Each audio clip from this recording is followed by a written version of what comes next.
Meanwhile, at the Hall of Cage. This is my snakeskin jacket, and for me, it's a symbol of my individuality and belief in personal freedom.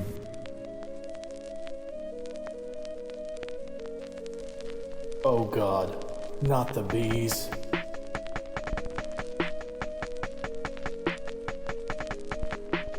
Killing me won't bring back your goddamn honey.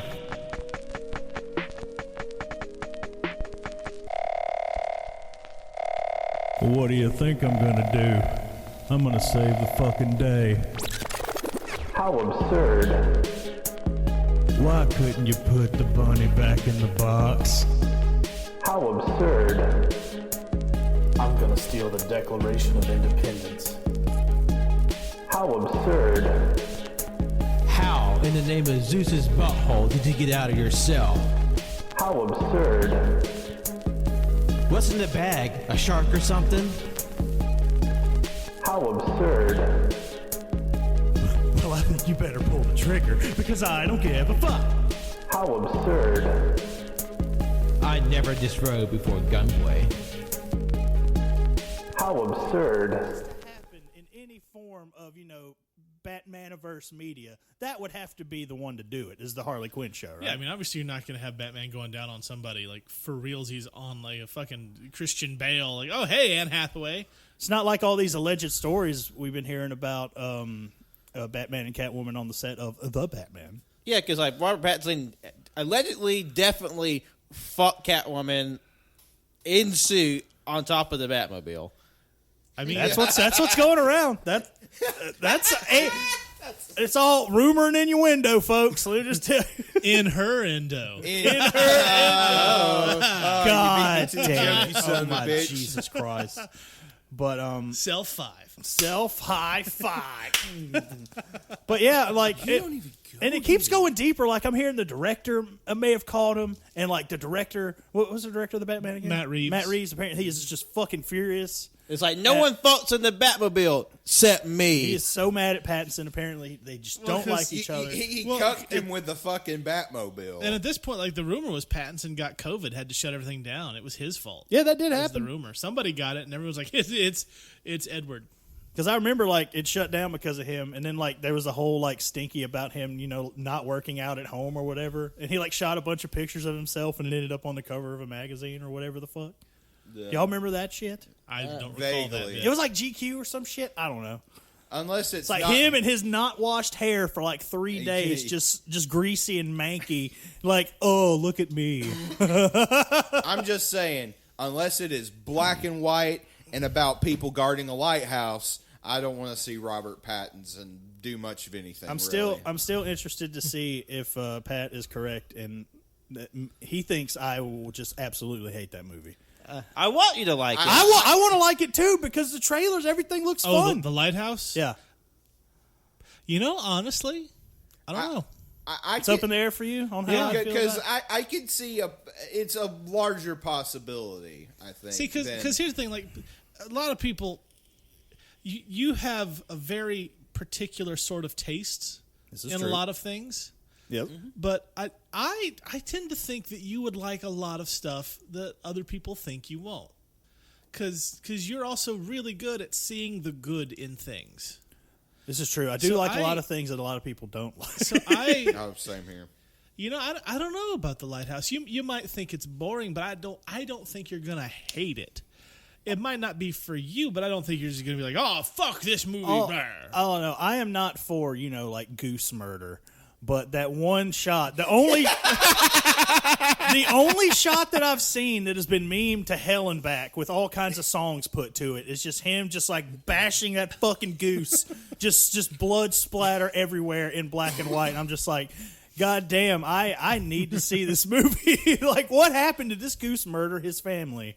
I need to know. Let's just say Robert Pattinson Was it indeed Penguin? No, he was a little stressed. Just a little bit stressed. Like in the Lighthouse. If you go into it understanding that you're probably not gonna quote unquote get the point of the movie, because let's be real, there's probably fucking not one. I'm pretty sure Like, there's Justin just called me stupid. No, I'm kidding. No, I'm saying there's nothing there to is get. definitely an intended meaning, but a lot of it is very interpretable. By intended meaning, I feel like he sort of just threw a bunch of stuff up. Like, yeah, that looks good. People will think that's deep. It feels artificially deep to me. I don't think so. I feel like I don't either. because I feel like The Lighthouse is like John said, it's a very interpretive film because I remember we went to Buffalo Wild Wings of all places and had a very interesting conversation about the movie. I'm telling you, it's about life and oh, thank you, ma'am. The cheese fries are here. Yes. I mean, if you're gonna have a movie a night out with the boys about movie criticism, you get yourself some Buffalo Wild Wings. You heard? Yeah. Well, by artificiality, I mean I feel like he made it to be interpretable, right? Like he probably had some vague idea. Most of what, things are made to do certain things. like interpretable by everybody. Like he had an idea of what he thought it might be, maybe, but it felt like he went for this will mean everything to anyone who wants to look at it. That's what I mean. Like it doesn't feel like if you looked into his brain, there was an actual concrete. This is what I'm trying to say. It feels more like. Yeah, no, that's generally about what I'm going for. Other people will like it. That's what it feels like to me. Well, I feel like the vision of that movie is way too cohesive. I mean, I've definitely seen stuff that this is like, we're just throw weird shit for the sake of weird, and like people, if it's weird enough, people think it's profound. I've definitely seen stuff like that. To me, this didn't ring of just like, we're just throwing shit against the wall. No, I didn't mean like that. I just mean that he intentionally made it vague enough to where everyone could read something different. Well, I think there is a level of value to that art, though. Oh, yeah, I'm not saying there's not. I'm saying I think that's what he it's did. Evoking a specific reaction. Yeah, because there's some movies where you go, okay, this is clearly about this motherfucker's childhood, and he's working some shit out. But this is not that. That's all I'm saying. Well, but that's how it feels to me. It's one of those things where I could see how someone would say that, but I don't. I mean, you're talking to two people who loved The Lighthouse. I loved it too. Yeah. I really did. I thought it was excellent. The acting was phenomenal. And I love weird surrealist bullshit, even if I think it's kind of random at times. I just like the vibe of it. Well, it's part of the reason I love David Lynch so much. Well, and that's what I was about to compare it to. It feels to me like it was sort of like Eraserhead, where there are some ideas for things, sure, but it's not a concrete meaning. Well, it's not necessarily logical meaning, but more emotional meaning. Yes, it's the Jackson Pollock of movies. Okay, I think that's a little dismissive. I know, that was just me being a dick. Sorry. I figured. But Jimmy definitely has a certain type of movie, I think, as well. I think we all have a particular movie. Yeah, we all have our things, most definitely. I hate Jackson Pollock. I mean, I do too, but... The irritating thing is he was actually a good painter. Like, all the shit before his dribbly bullshit, he was actually good. Yeah. But then he just... went full toddler and just dribbled things. Well, I guess because he realized that made him the most money. One of my favorite Jackson Pollock stories is he was at this art show, or he was presenting his art at this place, and he brings out a new painting, and it's just a bunch of black spots with 2 red dots in the center, and they asked this top end art critic dude. And he comes up with this very circuitous, elaborate, and this is a self-portrait of Jackson as these 2 red dots represent his individuality amongst some of the days of black or some bullshit. And they bring Jackson Pollock out there, and they was like, hey, what did you mean by this bullshit? And then he started looking at it. He saw the red dots. Ah, shit! It must have got on there when I painted that one. You see, my favorite Jackson Pollock moment is every time it's referenced in movies when talking about jizz being everywhere. Hey, that's been highly specific. That's been in a few movies, one of which was a Disney movie.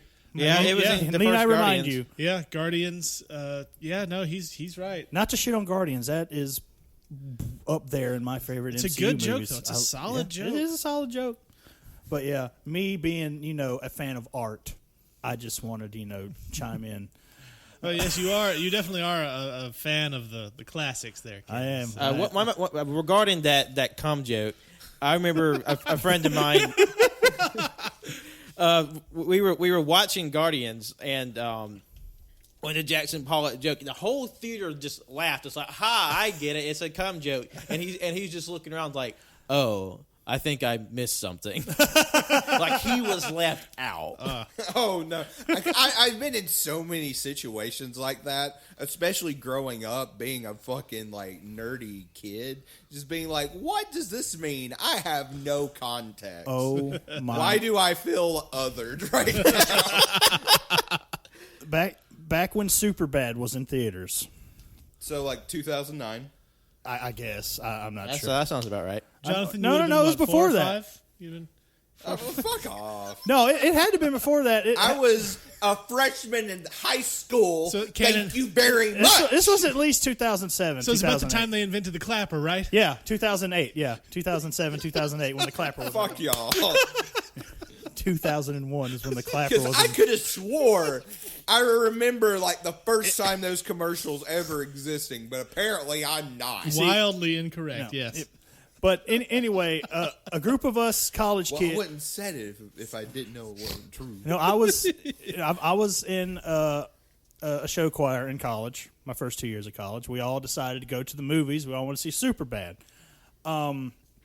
We've all here seen Superbad, right? Yeah. Spoilers for Superbad, as I know we're recording. We have to be recording now, right? Oh no, I don't know what you. Yeah, of course. Yeah, we're God, I was recording. about to say, because Jesus Christ, we've been we've been recording for bullshitting about- for forever. Been recording for about 10 minutes. Hell yeah. 10 minutes, 46 seconds. Anyway, let me tell this story, and I promise, Frank, we will get to the task at hand. Eventually.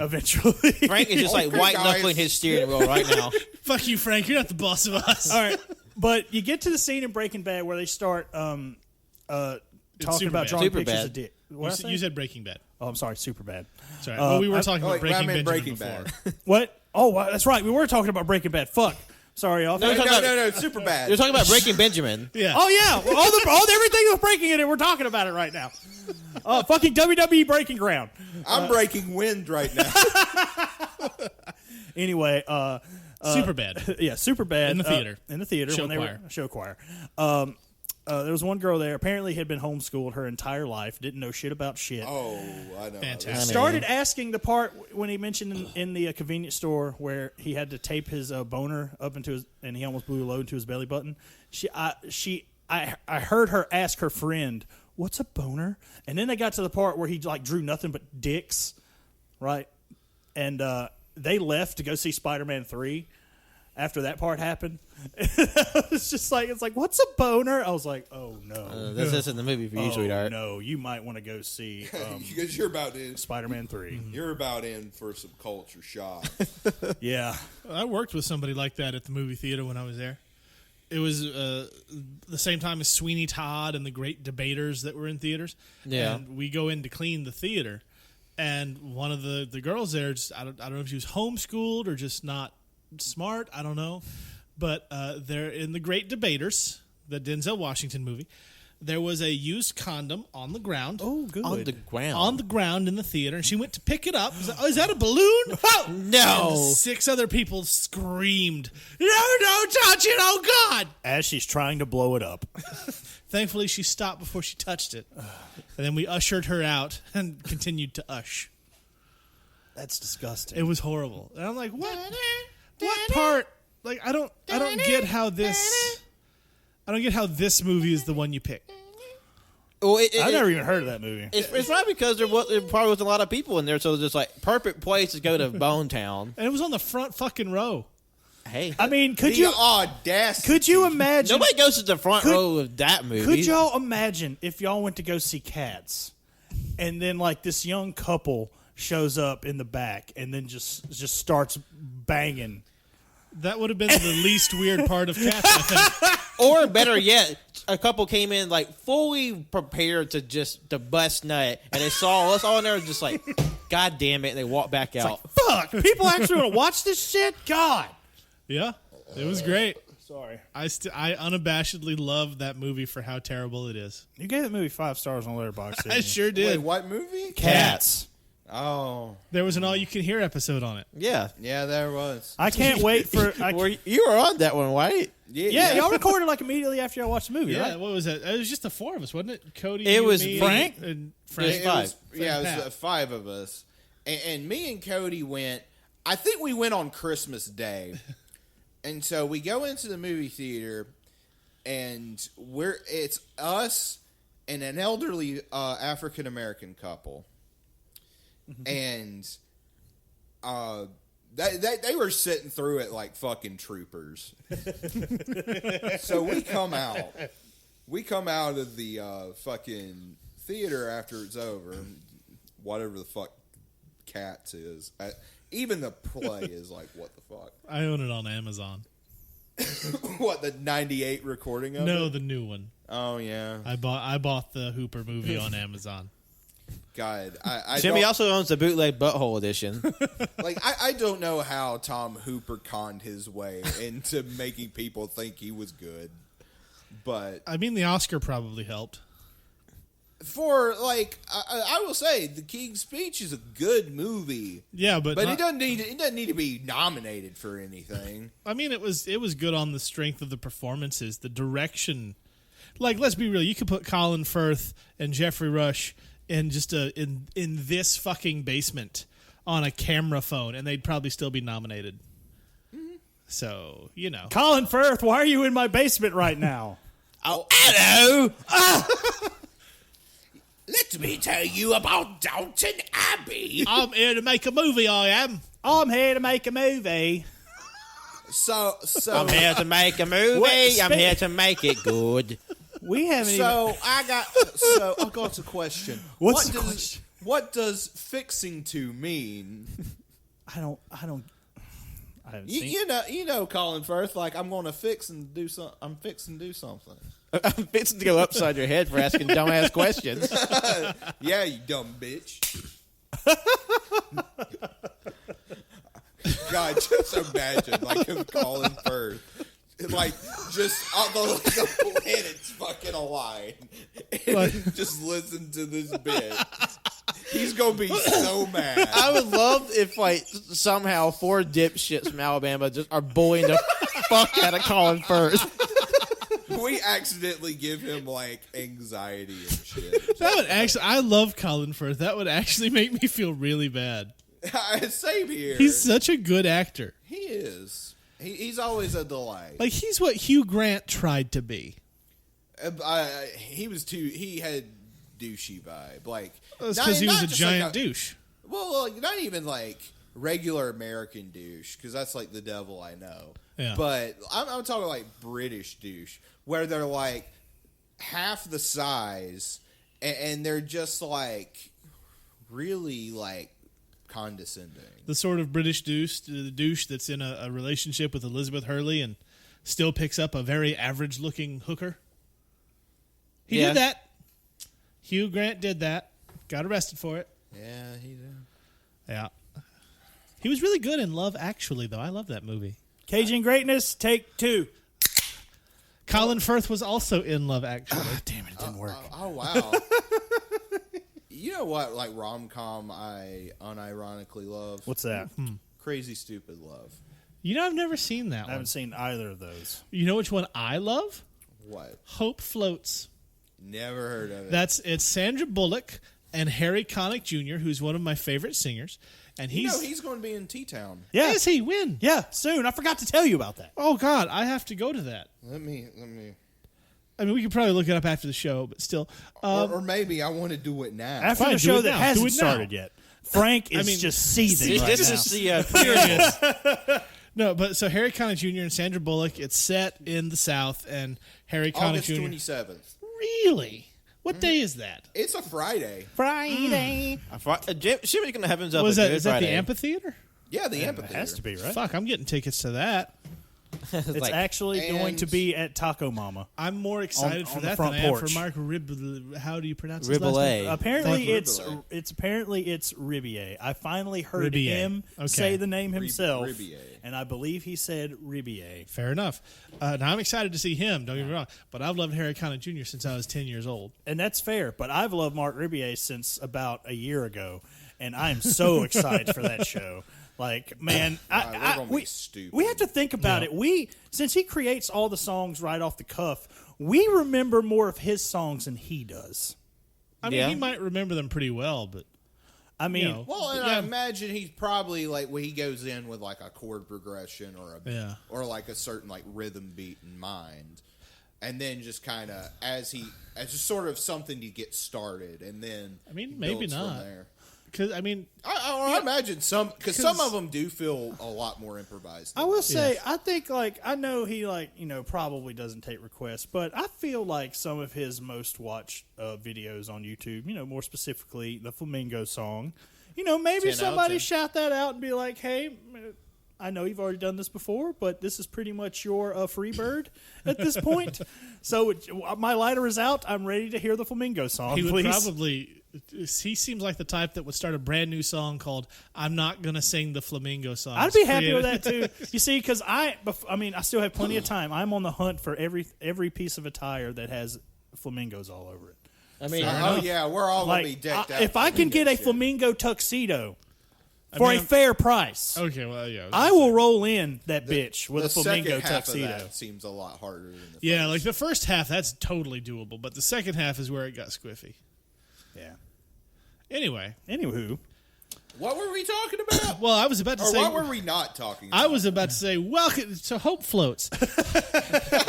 Hope Floats is like it's Harry Connick Jr., Sandra Bullock. It's set in the South, and he's the romantic lead, and his name in the movie is Justin. I am predisposed to love this movie, and I do. Even though Sandra Bullock's accent, I will say her Southern accent, and you guys have seen her do Southern accents and other stuff. Yeah. yes. It's just about as memorably awkward as, say, Nicolas Cage's in Con Air. So welcome to Caging Greatness. Tonight we are talking about Con Air and how Thomas Jefferson, he was kind of a douche. It was like a 20-minute I segue. think kind of a douche is underselling. that. 21-minute segue. I was fucking close. Yeah, you were very close.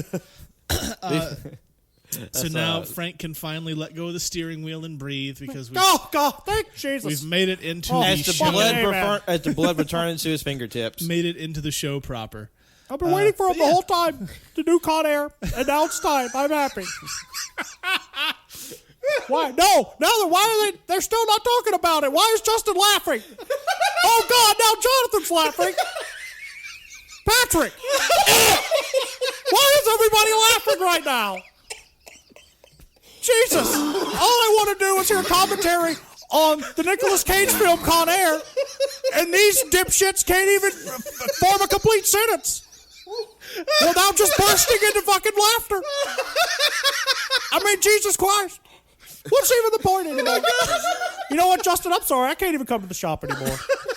In fact, I'm bringing everything that I've ever bought from your shop to the front of your shop, and I'm setting it on fire. I'm not even going to try to sell it. I'm going to set it on fire and let my dogs piss on the ashes, okay?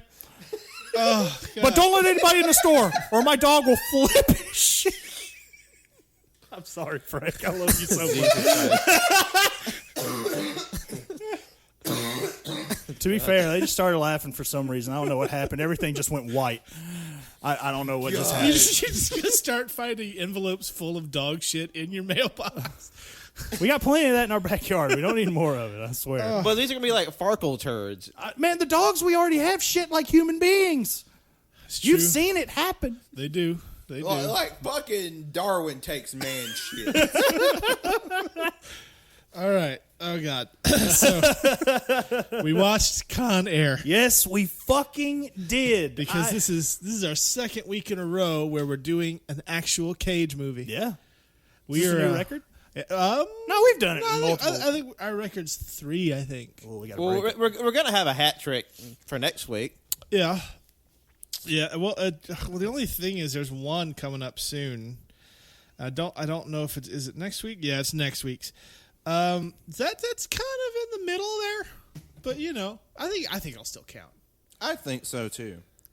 Jonathan has just grabbed a lightsaber, and even though that's the one that doesn't make noise, I almost guarantee you Darwin somehow knows you have that in your hand right now. He probably does. I can't explain it. Because for reference, Darwin hates, for a dog, it seems a little antithetical, but Darwin hates any and all stick-shaped objects. Yes, like we can't even sweep the house. No, I watched him scream away from a cat just towards the broom because he hates it that much. Just earlier tonight. Yes, it throws me for a loop, and even, he can be behind like 3 closed doors. You can be creeping as softly as possible, and you grab a broom. You even look at the broom. Darwin somehow knows, and he will just bust a Looney Tunes hole through all those doors to try to eat its face off.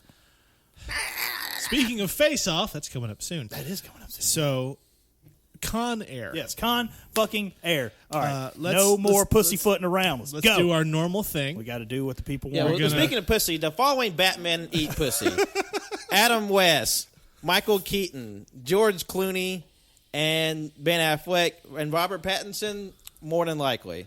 Hey, man. What about Val Kilmer? Definitely not. Oh, come on. Not with those teeth? Val Kilmer seems like a stud, I am very behind in my Hollywood Babylon catalog because since they haven't been doing the live show, they've just been watching the 1966 Batman series and doing commentary on it. And, Ralph Garman, who's on that show, was actually best friends with Adam West. They were actually pals. Oh, that's sweet. That's neat. And that's frickin' sweet. And in the early in the early days of their relationship, it got to the point where they weren't talking about Batman anymore. They were just bullshitting like buddies.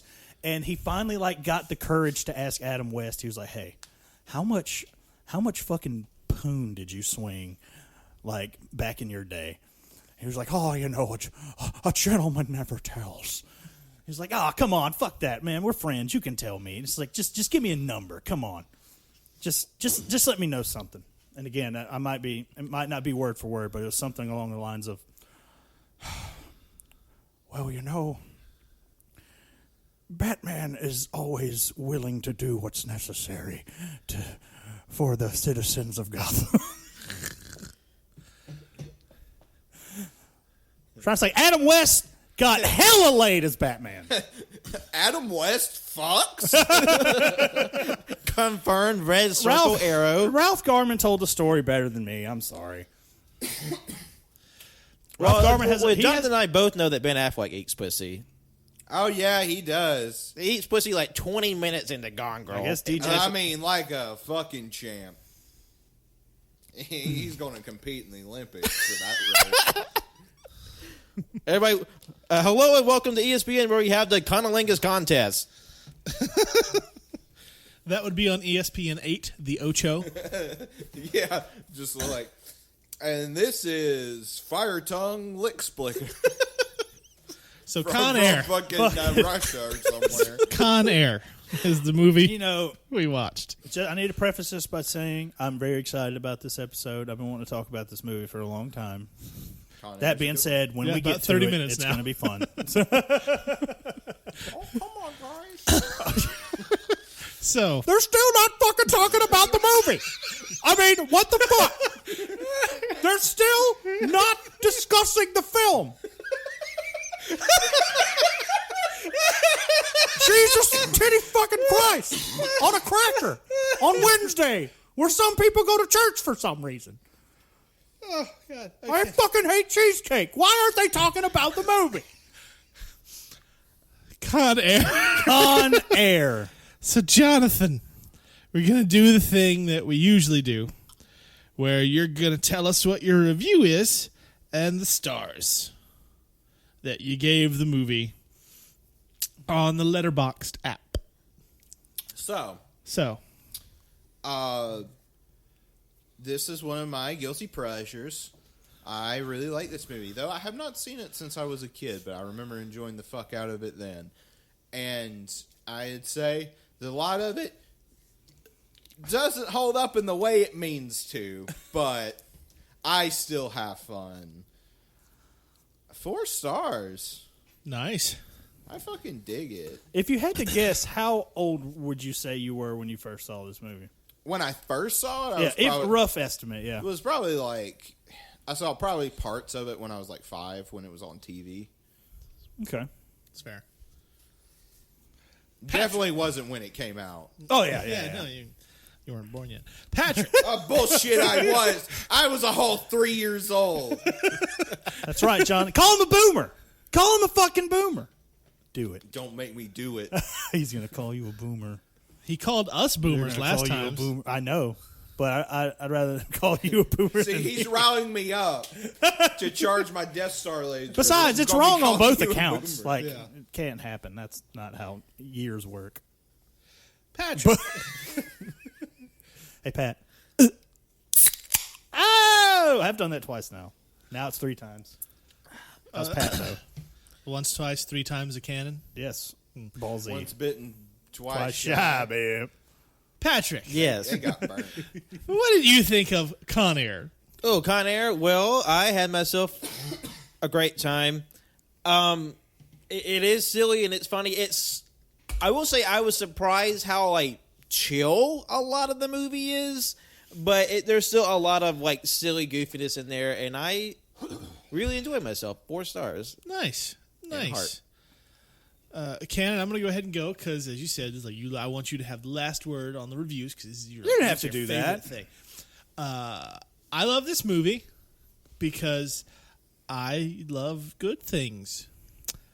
So I gave it 5 stars. I mean, because again, the 10-star system, if it was a 10-star rating, it'd be like a solid 8.5, maybe a 9.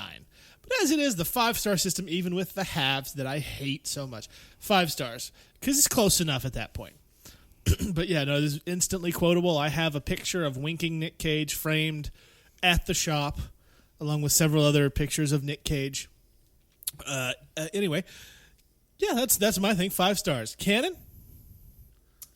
Well, I've seen this film many, many times. I wore it out tremendously when I was a kid. There were many, many VHS tapes back in the day that would have about 3 movies tops, and one of them had a big old fat Con Air on it. And I also believe the same tape had Face Off on it as well. Yeah, probably so. I think so. Yeah. Makes sense. I wore it out back then. I wore it out every time it was on a movie channel. Tonight was the first time I've seen Con Air in its entirety in, wow, a long time. I honestly couldn't tell you the last time I've seen it. And I was nervous for a while thinking, oh man, it's not going to be as good as I remembered it. But thank Christ, I was wrong. 5 stars. Can't wait to tell you why. Nice. Later on when we come back after this commercial break. Because we were running up about probably close to an hour now. Nope. 31 minutes. Well, good night, everybody. Oh, bye. Over now. And those of you who are familiar with this movie might have noticed that Cannon's 2 pull quotes from the theme song of the Caging Greatness podcast, the 2 most prominent ones, are from Con Air. Yeah, this movie does have, there's a few more quotes, little quotables that I'd forgotten about from this movie. This whole movie is just one-liners. Yeah. It's all punchline for a joke that's immediately going to cut to next scene. I mean, that's the Bruckheimer way. Mm-hmm. So, does this make... No. Was Jaws Jerry Bruckheimer? No. Does this make Con Air our most our best rated movie? I don't think. So I don't think. So. What was the last one? Was the Raising Arizona? Raising Arizona had 3 4.5 stars and 1 4-star. Granted, I've been getting bad about not reviewing mine immediately after the film. I was just doing it later. I remember what star I give it for the most part. So no. And just so everyone has an idea of the Bruckheimer way. If you're not familiar with it, these are some of the movies he's produced: Beverly Hills Cop, yes, Armageddon. Oh yeah. Let's see. Oh yeah, I got big Armageddon vibes from this movie. For sure. Yeah. Like all of the Bad Boys. Yeah. All of the Pirates of the Caribbean. Yes. The Rock. The National Treasures. Oh, he brought Dwayne "The Rock" Johnson? That's the one. Flashdance. No, not that one at all, actually. Kangaroo Jack. Oh man, my favorite. Not that Clive Owen King Arthur movie, which wasn't near as bad as people gave it credit. It wasn't terrible. There's a director's cut that like fixes a lot of stuff. Same with Kingdom of Heaven, that Orlando Bloom movie. Oh man, yeah, I've heard that the director's cut of that movie is legitimately great. It is. It's really fantastic, and I highly recommend it. Orlando Bloom was lovely in it. I mean, it's got Jeremy Irons. Can't go wrong with Jeremy Irons. Jeremy Irons. Jeremy Liam Neeson. Liam Neeson. The blonde Liam dude Neeson. from Rome. Kevin McCarthy. And some other people. Can't You know help the rest. but wonder how yeah. big is Liam Neeson's cock. So that's the Bruckheimer sort of way. Liam Neeson's cock, everybody. Sorry, that was another bit from Hollywood Babylon. Mr. Cockway Twitty. People bring You're always on my mind. people like email them. They say Liam Neeson's cock is so big. How big is it? And then he'll read their emails and tweets to their audience. It's pretty funny Nice. because apparently he has a historically monster schlonger. But is it bigger than William Dafoe's cock? Which know. is apparently too monstrous to be on screen. Too big and too scary looking to be put to film. But the real question is, how does it measure to Dave Bautista's dick? How do all of them measure to like what's his name? John Hamm. John Hamm's got a swinging. Hey, he's got a ham. Smuggle that shit in his britches.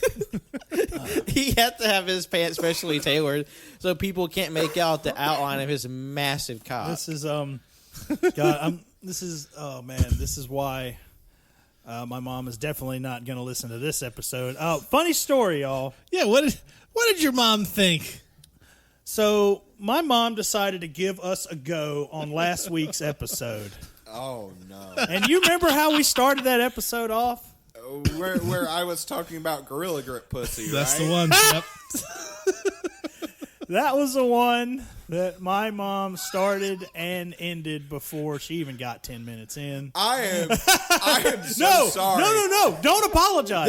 That Don't. like her first impression of not just me but all of us Look, she was should- gorilla grip pussy. She's heard me talk. She should have known what she was getting into when she clicked the button. But I'm just saying, it was fucking hilarious. She's like, I tried to tried to listen. Sorry. Sorry, I'm on vacation. I may have had a few more of these before we, came down here. And Cannon has a cooler of beers next to him. It's not a big cooler. It's a small cooler. It can hold a 8. But on a scale of 1 to the bread factory down the road, how many loaves of bread did you drink? I'm probably reaching on about at least one loaf right now. I haven't had that many beers today. That's anyway, for later. my mom. I tried to listen to the show, but y'all just talking about pussy this and pussy that. Oh, wait till she gets a load of this one. Oh no! I'm just going to create. I'm just going to do a fucking episode where all I say is pussy. No. That's the Y'all thing. can't stop me. No, when I share this episode on Facebook, I'm tagging her directly saying, "Mom, don't watch that. Don't listen to this. Don't listen to this episode." I think that would be a great Pussy. that'd be a great quote to add to like our. Haven't started fucking talking about it. Are you kidding me? They're not. Okay, sure, they gave their reviews, but now they're going on back to their bullshit, and I don't appreciate it one bit. I work hard. I drive around all day, listening, hoping to be entertained because I don't have an AC unit. I don't know. Next, he turned there. Shut up! Midwestern there, I bud. can't keep this Next going. time Frank's on the show, he's going to spend the whole time just throwing letters at you, trying to paper cut you to death. You know what? That's going to be probably. I'm going to say it now. That one's going to be the best show we've ever done. It's Only like if throwing them around like ninja stars. as long as Jonathan says pussy 85 times per minute. No, only Okay, when we pussy, get my pussy, mom pussy. on an episode. We add the Cannon's mom's quote to like the quote board on our header picture. Pussy this, pussy that. I was paraphrasing, mind you, but it was around. Hey, that's the next shirt. Like I'm gonna make a banner of all the the pull quote Cajun Greatness logo because why not? You prepare to be popular, and then you'll be there at some point. Yeah, always put the cart before Like the one horse. of them, I want Exactly. like just the logo on the front and on the back, like in list form, like all of the reviews, just like what people are saying. And like one's just blank because you can't read it because apparently there's swear words in it. Yeah. No, I haven't checked in a while, but I think our reviews are still where they were. Let me check. There's a review yeah. that says you're still not fucking talking. I love how Cannon may have dissociative identity disorder, but he just channels Frank. Yeah. Or Frank just possesses Cannon. Now, what if we're all like hallucinating and Frank is just canon and it's like a fucking Fight Club situation? All right, probably shouldn't play the episode. It was a tight. It was a bad day for little Justin, straight shooting, pew pew. What are you looking for right now? I'm looking up our fucking reviews because the only way I know how to get to it is by going through It the looks like he's episodes. going through like hacker-like Yeah. menus. It's like Because I can't remember if I've told friend of the I'm show. in. I can't remember if I've told friend of the show Joe or not, but he's like, man, my review won't show up for some reason. I'm just like, what? And then now I know why. He probably had a bad word in Well, there. if he listens like he ought to, and that's religiously, he would have heard us say this twice now. Oh, he's probably going to update his review soon. Still just the 4 showing up, but 5 total. But let me just go and throw these out here because I don't know when I'll have another opportunity. I went and did a little deep dive and got a few little fun factoids about, The movie Con that Air. we're Yeah, the reviewing. movie we fucking watched. 1997's Con Air, starring Nicolas Cage, John Malkovich, and John Cusack. Con Air Cusack is his full name, actually. You know what really? that's probably why he hates this movie so goddamn much. We'll get into that. First, I haven't found an actual interview about him saying. Well, you know what? Fuck it. Let's go ahead and get that out of the way. Apparently, John Cusack just hates the fact that he's in this movie for some reason. Like if you mention the movie in an interview, he will be very upset and he will just refuse to talk about it, which I would say is a little on the bullshit end of things because you can't tell me that in the vast filmography of John Cusack that he hasn't had more than a few clunkers. Okay, let's just start off. Oh no, 2012. I actually like that movie. I know I'm not the majority, but I'm a sucker for a good disaster movie. I thought that was Both Hot Tub Time Machines. He wasn't in the second one though. He's credited. He probably had a cameo or a flashback or something. Because I don't think he even came back to shoot that movie. 1408. 1408, Sam Jackson, yes. I I enjoy a majority of the ones you're saying right now.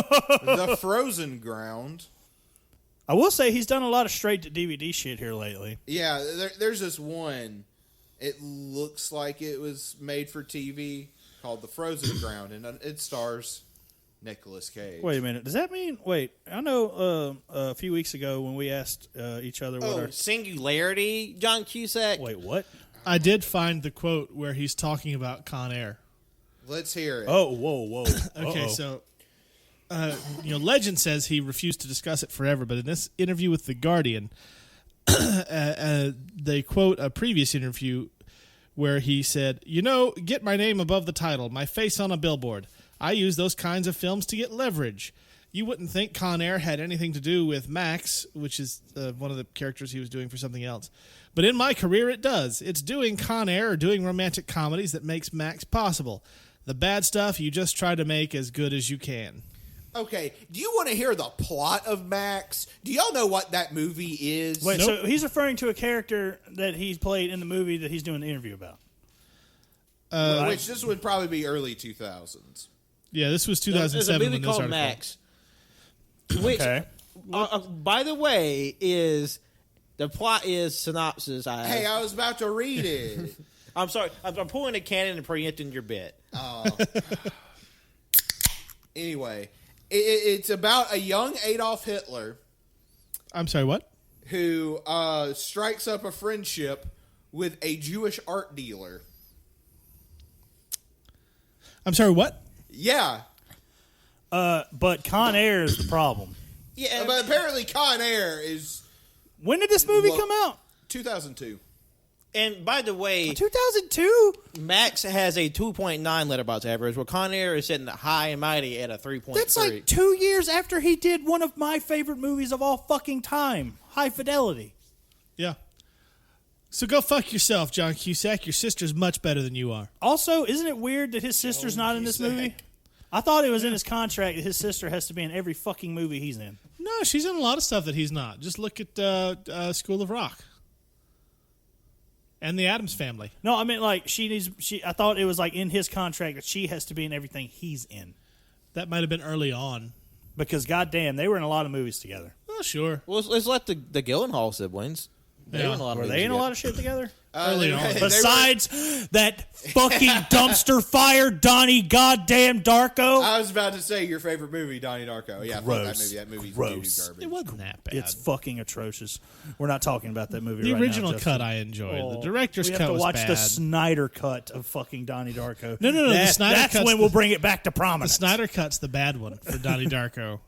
No, I heard it actually improves upon it greatly. It really doesn't. But I don't For know. me, No. I've heard that is like apples and oranges. People are going to have their hard set fucking opinion. It's either really good or really bad. Well, like I don't have a heart. Like, I liked Donnie Darko. I've never felt the urge to rewatch it. I watched the director's cut to see if it was different, and I didn't like some of the changes it made. But I didn't go back and rewatch either. I've seen them both a total of one time. Yeah, I mean, I did too. Also, But it was one of those movies where it's like, bruh, this movie's going to blow your mind. And I was like, you have to be of a certain age for Donnie Darko to hit. Like, you have to be like 15. Yeah. But I was like 20, and I was like, this is stupid. Yeah, I mean, I watched it before, like, roughly when it came out. There was not a huge... Like, the internet wasn't the internet that we know now. Oh, yeah. So it was just me watching a movie. So I didn't have any of the fandom bullshit or the, bruh, it's going to change your life. I just watched the movie. I was like, huh, that's pretty good. That lead guy, he's going to go places. And that was it. And then he did. Yeah, he did. And then I watched Southland Tales. And that was a mistake. Yep. That was an error. You know, they're releasing a director's cut of that But movie. why? Southland Tales is more entertaining than Donnie Darko. I think they're actually doing like a reboot of Southland Tales. Southland Tales is not a good film. No, it's bad. Miles more entertaining than Donnie Darko. It's bad. For some reason, one of the most star-studded casts in the history of film. Strength of Donnie Darko. Like, Donnie Darko had all of the critical buzz. I still don't understand why. That movie's hot dog garbage. I do not like it. Speaking of Donnie Darko, John Cusack, he was also especially sour about the nature of Hollywood's push for tentpole summer blockbusters at the expense of good traditional storytelling. Was that before or after he did 2012? Much before. Oh, I can much imagine. before. Jesus fucking Christ. Hypocrite thou art. Pretentious ass. I don't know how I'd feel if I ever met John Cusack, because he has indeed been one of my favorite I like actors. how we did a complete 180 of, man, I don't want Colin Firth to feel bad that a bunch of dudes from Alabama are bullying him to, you know what, John Cusack, you can fuck right I feel off. like I'd be okay with bullying John Cusack. I mean, he'd probably be like, okay. Yeah. I mean, I follow him on Twitter, but all it is just political stuff. That's how he's always been. Yeah. What are his politics? Just like typical Hollywood politics. Well, you know how Vaguely liberal. you know how Bernie Yeah. Sanders is pretty left? Yeah. Keep going. Like he's hardcore. Like But, I mean, is he hardcore in the American sense, though? Or is he hardcore in, like... from the tweets I've seen, he is like super duper uber liberal. It's like, is this motherfucker like a communist socialist? Well, That's how far when, he goes? when you say Probably. radical, I'm thinking, like, it's time for the proletariat to rise up to eat the rich bullshit. Yeah, that sounds about right. Oh, really? You know Yeah. what? Based. Poggers. Who gets hypers in chat for John Cusack? Fucking children. Baby.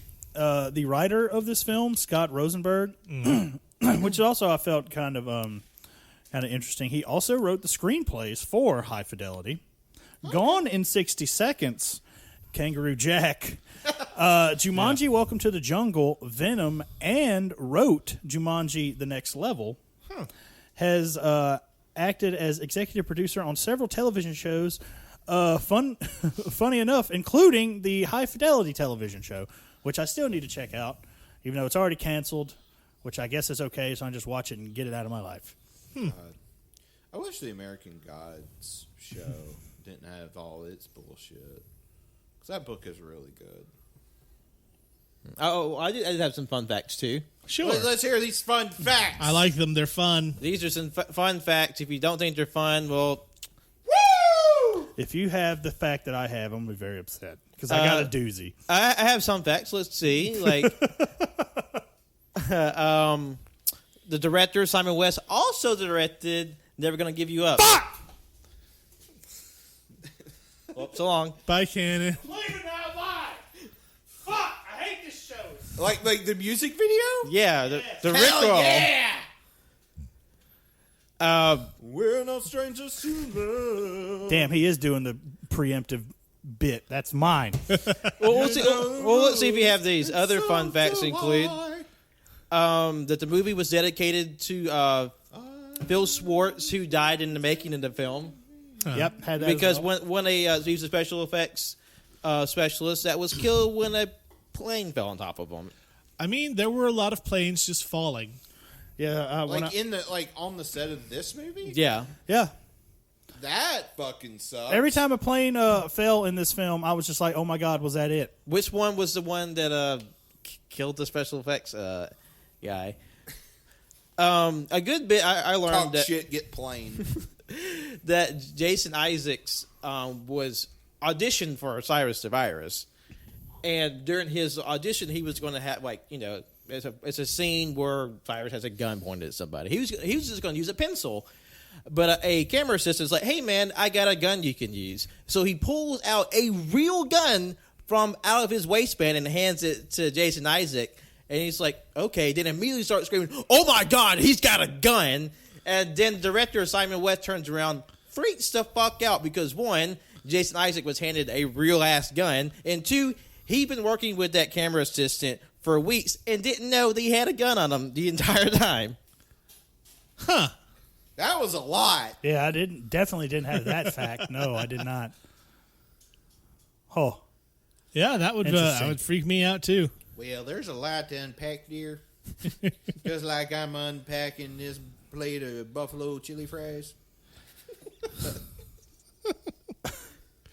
Oh no, haven't heard it. Duh, bear.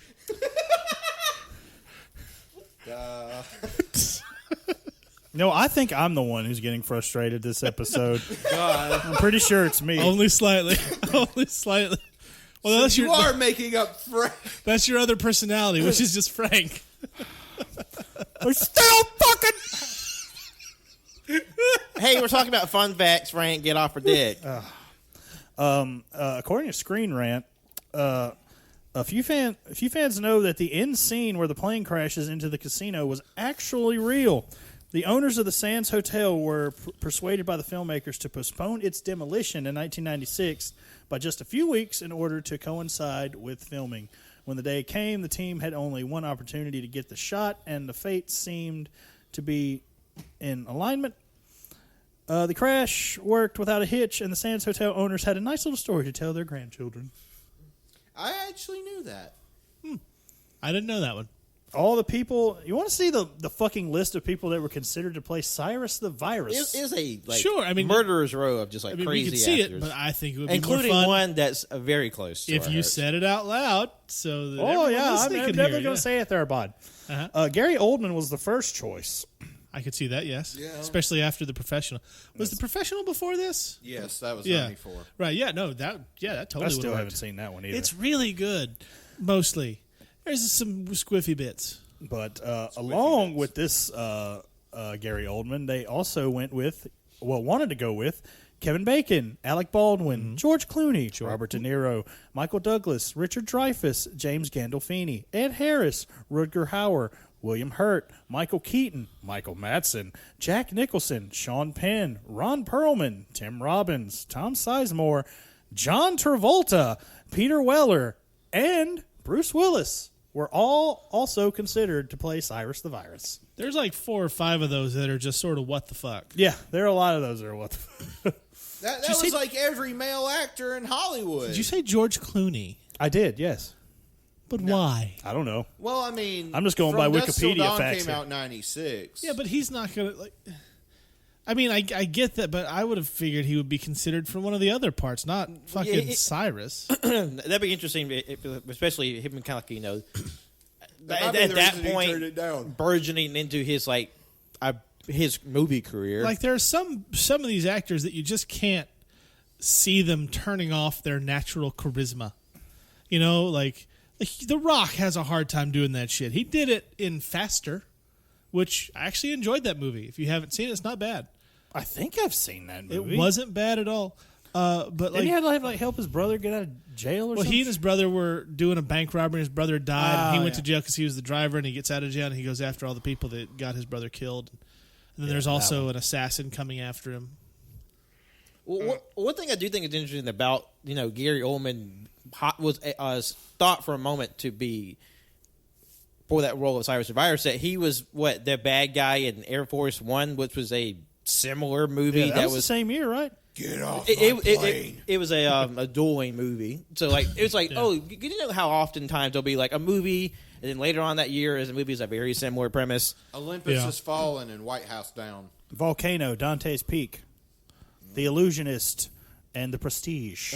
Deep Impact and Armageddon. Yep. Happened many a times. Mm-hmm. So. These nuts on your chin. Also, with when we just watched Con Air, I'm a bit confused. The subtitles got one of my facts in a little bit of a conundrum. I'm not sure what to believe anymore. What was that? Well, according to where'd it go? I believe it's Screen Rant again. Yes. When we were watching the film, the song that we hear twice, "How Do I Live," plays, and according to the subtitles there, it's Trisha Yearwood. Yeah. According to Screen Rant, LeAnn Rimes scored a hit with the highly memorable "How Do I Live," which was written by Diane Warren for the film. I did not know this. Yeah. It has since gone on to become one of the most recognized romantic love ballads in music history, but its association with Con Air is very much an afterthought that might have something to do with the song being nominated for a Best Original Song Oscar as well as a Razzie for Worst Original Song. As ironic as this standoff might seem, the fact that the song failed to win either award is even more bizarre. Okay, I found the answer to the thing you were asking. Okay. It was written by Diane Warren, and it Yes. was performed by LeAnn Rimes on her second studio album. Okay. But it was also performed by Trisha Yearwood for Con Air. Ah, alrighty then. Y'all remember that time that LeAnn Rimes cheated on her husband and then got married to the guy that she committed adultery with? Yeah, and then was like super crazy on Instagram and the socials for like a full fucking year. Yep. Yeah. I thought you said shitted on her husband. I mean, she might. We don't know their I bedroom was like, proclivities. what? I don't know. This bitch giving him the Cleveland Steamer? I didn't know anything about any of that. Yeah, it was a big stink. Like, you couldn't open up the web for, like, just going to fucking Yahoo News to check your mail. And it's like, hey, LeAnn Rimes done something else crazy. I feel... I don't remember LeAnn Rimes other than her name. That was before your time. Didn't Jerry Bruckheimer also, like, produce Coyote Ugly, which she also had a song on that soundtrack for? I never actually saw Coyote Ugly. It's definitely Pretty a movie, sure that's a thing. It's definitely a movie of the time where, like, hey, what, you know how Christina Aguilera and her music video just like she's covered in just like gunk? We want a whole movie like that. I will. That is pretty much just an extended country version of Dirty. Because that's how she spelled that one. Yeah. Dirty. Future go burr. Future go burr. How long have we been going? Into the thick of it. 58 minutes. Okay, so what I'm hearing is before I actually talk about this movie, we have to take a brief intermission. Yes. Yeah, we're going to have to take a brief And intermission. here's the fun thing. Check They this still out. haven't fucking talked about the goddamn movie. I've seen the movie twice now in preparation. You know how we usually have like the fun intermissions of like Rob's review or the Cajun karaoke? We ain't got shit. I got nothing right now. I was supposed to have gotten Rob to record some shit before, but I'm not going to be able to see him until Wednesday. Now, for those of you listening, that was the Wednesday before this episode dropped. So if you're listening on Thursday, that's yesterday. But today is Monday. So I don't know if that shit's going to happen. They're throwing a lot of days at us, Shem. So, yeah, 100% honestly, this intermission we're about to have, I got no fucking clue what's coming up right now. It's a surprise to you and me. Yeah, like we might have to make something new. I don't know. I got nothing. But it'll be interesting or it'll be boring and real quick. So, that's what she said. We'll figure something out. Yeah. We'll be right back. Bye, ass. Hold on tight. I shitted. Buy our merch at tpublic.com/user/caginggreatness. Buy our merch at tpublic.com/user/caginggreatness. Buy our merch at tpublic.com/user/caginggreatness. Buy our merch at tpublic.com/user/caginggreatness. Buy our merch at tpublic.com/user/caginggreatness.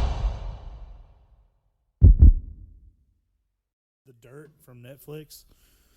It's like, you don't know fucking shit about spooky. Wait, what movie was this? The Dirt. The Motley Crue? Yeah. It was a The one that like actually shows them how they are, which is like terrible. Monstrous rapists. But like they're probably allegedly for legal reasons. There's a bit in that movie I forgot. He's just like fucked up trying to get another heroin fix, and it's like Nikki Sixx, I believe. He goes, "You don't know fucking shit about X or whatever." And now the memes have been coming out. It's like, you don't know fucking shit about Pokemon. You don't know fucking shit about wrestling. Blah blah blah. The list goes on and on. It's pretty funny. So you don't know fucking shit about spooky. You don't know shit about Gorilla Grip pussy. Lick it now, lick it good. It's just pussy like you should. Well, I'm gonna let y'all talk about Con Air. We're still not fucking talking about it. Okay, let's like for real talk about it. I mean, we have actually talked about a lot of it. How much trivia of y'all, unironically, buy John Malkovich in this villain role? Oh no, he was immaculate. You see, I read that apparently John Malkovich was going banana sandwich during the filming of this movie because the script kept getting rewritten. It was being rewritten daily, and he didn't know one day from next what his character would be doing or what would happen to him. Now, and I will admit, after reading that little factoid, excuse me, there are a couple of scenes where I can see him just like, just earning that paycheck, right? Just like there. But still, John Malkovich has a fantastic performance in this movie. Mm-hmm. Like, he's super villainous without like having to be. You buy him as a completely unhinged psycho who's going to be mostly calm the entire time. Yeah.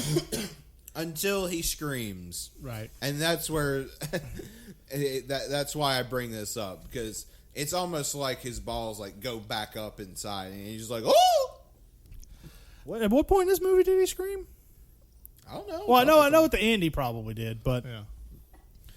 I mean, the thing about the Con Air is that the casting is pretty much across the board excellent. Yeah, this movie has a fantastic cast. Because we got Nick Cage, we got John Malkovich.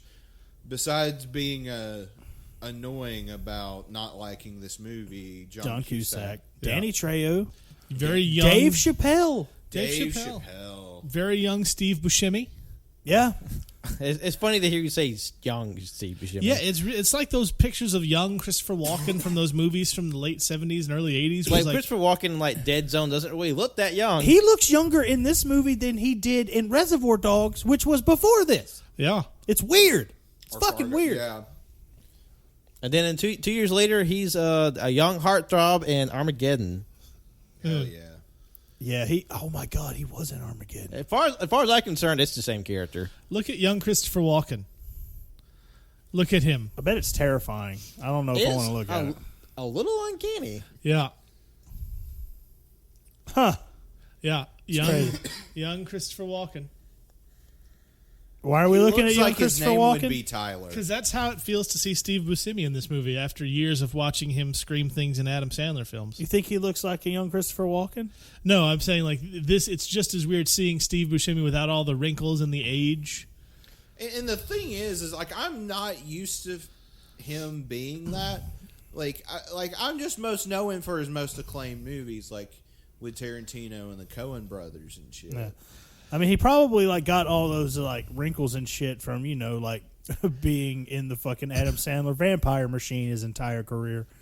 I mean, it's a money machine. We discussed this earlier, and it never fucking occurred to me that it went as far as back as goddamn Billy Madison.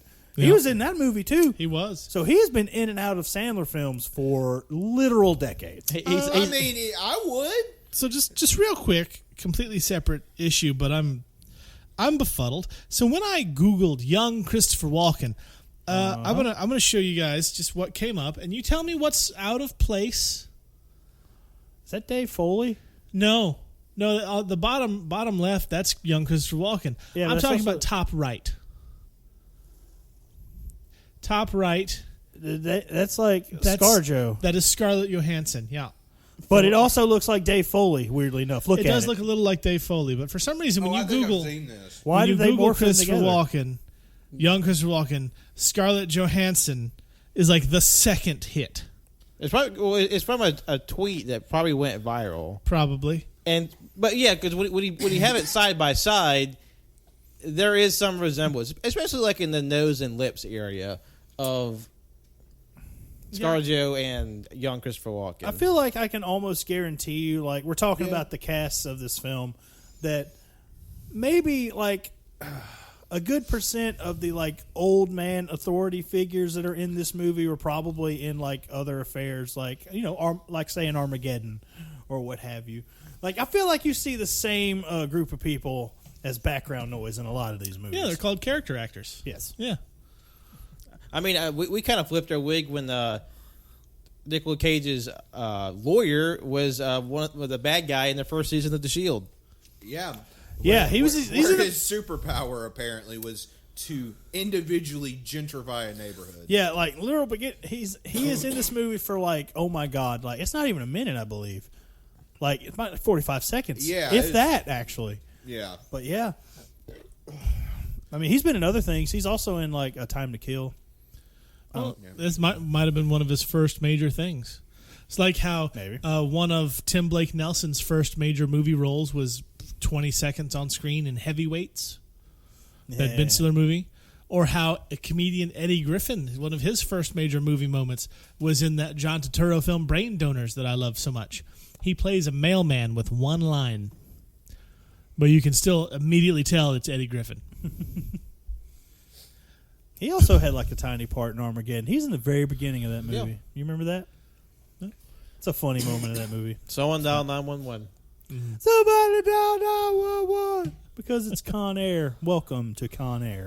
They said it twice. Anyway. Said the thing. Said the thing twice, and we screamed both times. You know what else they played twice that was fucking bullshit, though? Was goddamn Sweet Home Alabama. Yeah. And I know we've had this conversation on this fucking show before, but have we? Listeners, yes, we have.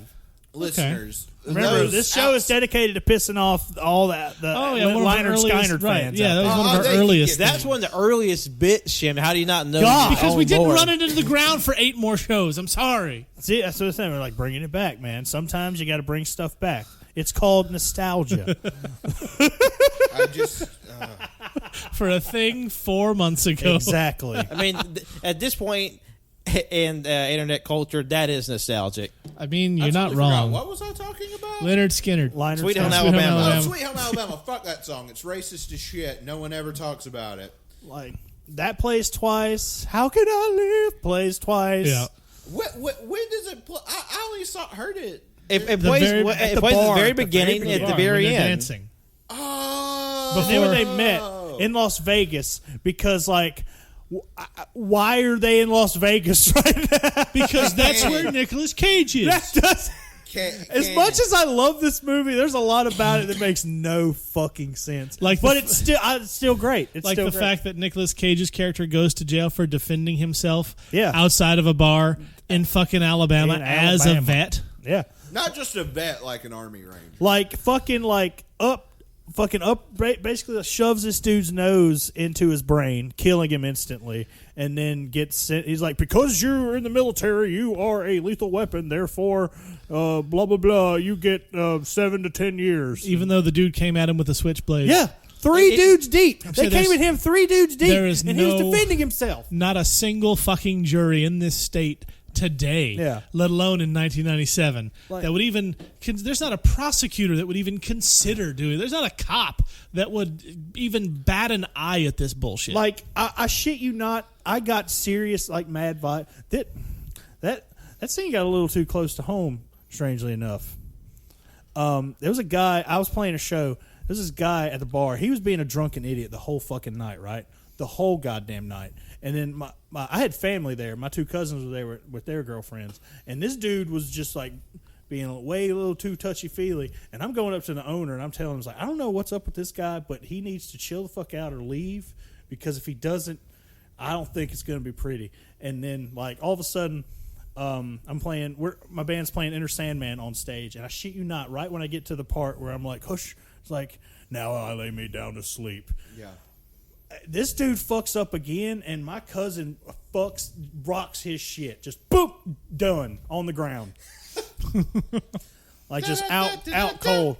He didn't die. Like, he didn't fucking die or anything. No. But I'm just saying. He fucking killed him with a falcon punch. Like, the point is, the guy in the movie, like, literally said, I'm just a hound dog. Like, he literally tells you he's a shithead troublemaker at the very beginning, like you already didn't know. Because Jerry Bruckheimer, subtlety, hardly knew her. As quick as the movie starts, and he's like immediately like, tried for fucking murder. It's almost like Shawshank in that sense, where it's just like bam, bam, bam, you're in jail. It's time for the plot. Like it's get into the setting as quickly as possible. But when you get to like the central point of when the story takes off, I feel like the pacing there is kind of perfect in a way in this movie. Yeah. Like, it's just like stroking the tip a little bit at first with just a wee bit. And then, like, it gets, like, more action-y the longer the movie goes. Like, and that last action sequence goes on for a while. And then Jackson Pollock painting. We didn't get that bit, did we? Yeah, no, we did that like an hour ago. Yeah, No. I didn't know if that was when we weren't or we were. Oh, yeah, recording. no, that was on there. That was Yeah. well into the show. Yeah. Cool. Yeah, my distaste for Jackson Pollock as an artist is well documented. Oh, man. Like, Dave Chappelle falls, like, his corpse falls from an airplane. Oh, my God. Because Dave Chappelle... I totally forgot that was a part of this movie. No one deserves to die that fucking hard. Well, I mean, he was, he literally died super hard. 95 pounds soaking wet with a rock in his pocket. And then when his corpse falls to the sky, it weighs 10 fucking tons. Because it just craters the car. I mean, here's the other thing about the fact that none of us at the time that I think anyway stopped and thought. It wasn't until after the fact that I'm like, wait a minute. He had a message written on his shirt, which was white. Yep. He fell from a fucking plane into a car. Yep. Should have splattered. Yep. But the message was still quite legible. Yep. Because they called John Cusack. Like, there's no world where that happens. But the car softened the blow. He would have been paced. Think of it like the tables in wrestling. It would have looked like he spilled jelly all over that fucking shirt. But they read the message, right? Yeah, they did. They're good to go. Well, I was going to say, it seems a little, like, wobbly how he even got tangled up in the wheels in the first place. That always, even, like... Because he wasn't, because, like, he was running adjacent to the plane, really close, but like it doesn't make sense how he would get caught and like mashed into the wheel. That never processed right in my brain. I think that what they were going for is he jumped onto the wheel as it lifted to try and get in with the landing gear, but he got caught between the wheel and the hull of the plane, and that just sort of crushed him, and he was unable to move and or breathe, and that's how he died. Damn, that brutal as fuck. I mean, it is, but I don't know. We're going to have to call the Mythbusters on this. I kind of read that scene that he was like the reason why he kind of fell out of frame suddenly because he got caught under the wheel or something. Yeah, that's how it's shot. Make you think he went. Like, it's trying to make you think like he got fucked up, like caught up in the wheel, but at the same time, how? It's like he's running this whole time. It's like, oh, I fucking tripped on a rock. If that's the case, well, you're not going to get hit by the fucking wheels. You're not even near them at that point. Like, I mean, now why are we digging in logic and fucking Con Air right now? I mean, obviously we know none of it works on it by its own rules. Yeah. I got another one for later. Trust me. The one that kind of confused me, and maybe I'm just dumb, is like when John Cusack gets to like the learner field to the very top tower. There's a dead dude in it. I'm like, who killed him? The cartel. Yeah, the cartel that we're waiting with for the other guy in the jet. The small jet. I mean, I didn't catch that. Well, that's just the assumption. I mean, it's fair to bring that up because at the same token, like the cartel's there at this point, they're chilling out at the plane that all the cons on Con Air are coming. Said the thing again, and but there's a dead guy there. All they do is cover it up. There's nobody at the actual watchtower when there's a plane actually coming. Yeah, I mean, I kind of figured it was for like a secret ooky spooky plan. Also, I'm just sort of like weirdly flummoxed. Like, there's like this trailer town also in this like great, like just smoldering graveyard for planes. Like it is like a plane junkyard, but in this universe, planes just got to be like dropping out of the sky every 5 minutes because they're like just like Pat said, smoldering bits just everywhere. Just like, well, this is like a Mad Max esque like play set because like there's just the burning remnants of just mangled planes. Also, these weird like trailer families and like this old man and this little girl and like this South American cartel that's there.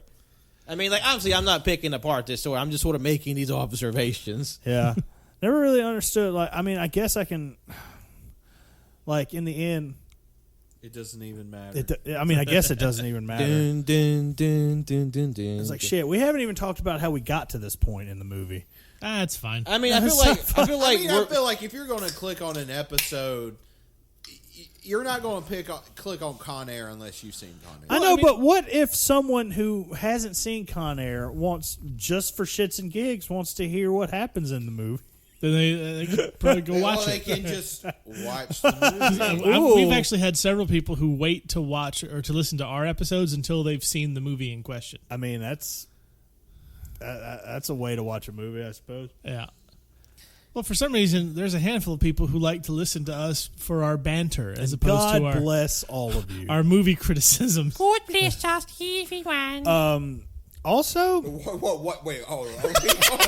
Are we just going to brush over the fact that fucking Pat turned into Doodle Bob for a second? Yeah. It's fine. Jesus fucking Christ, they finally started talking about the movie. And then look what happened. I mean, we all have our things.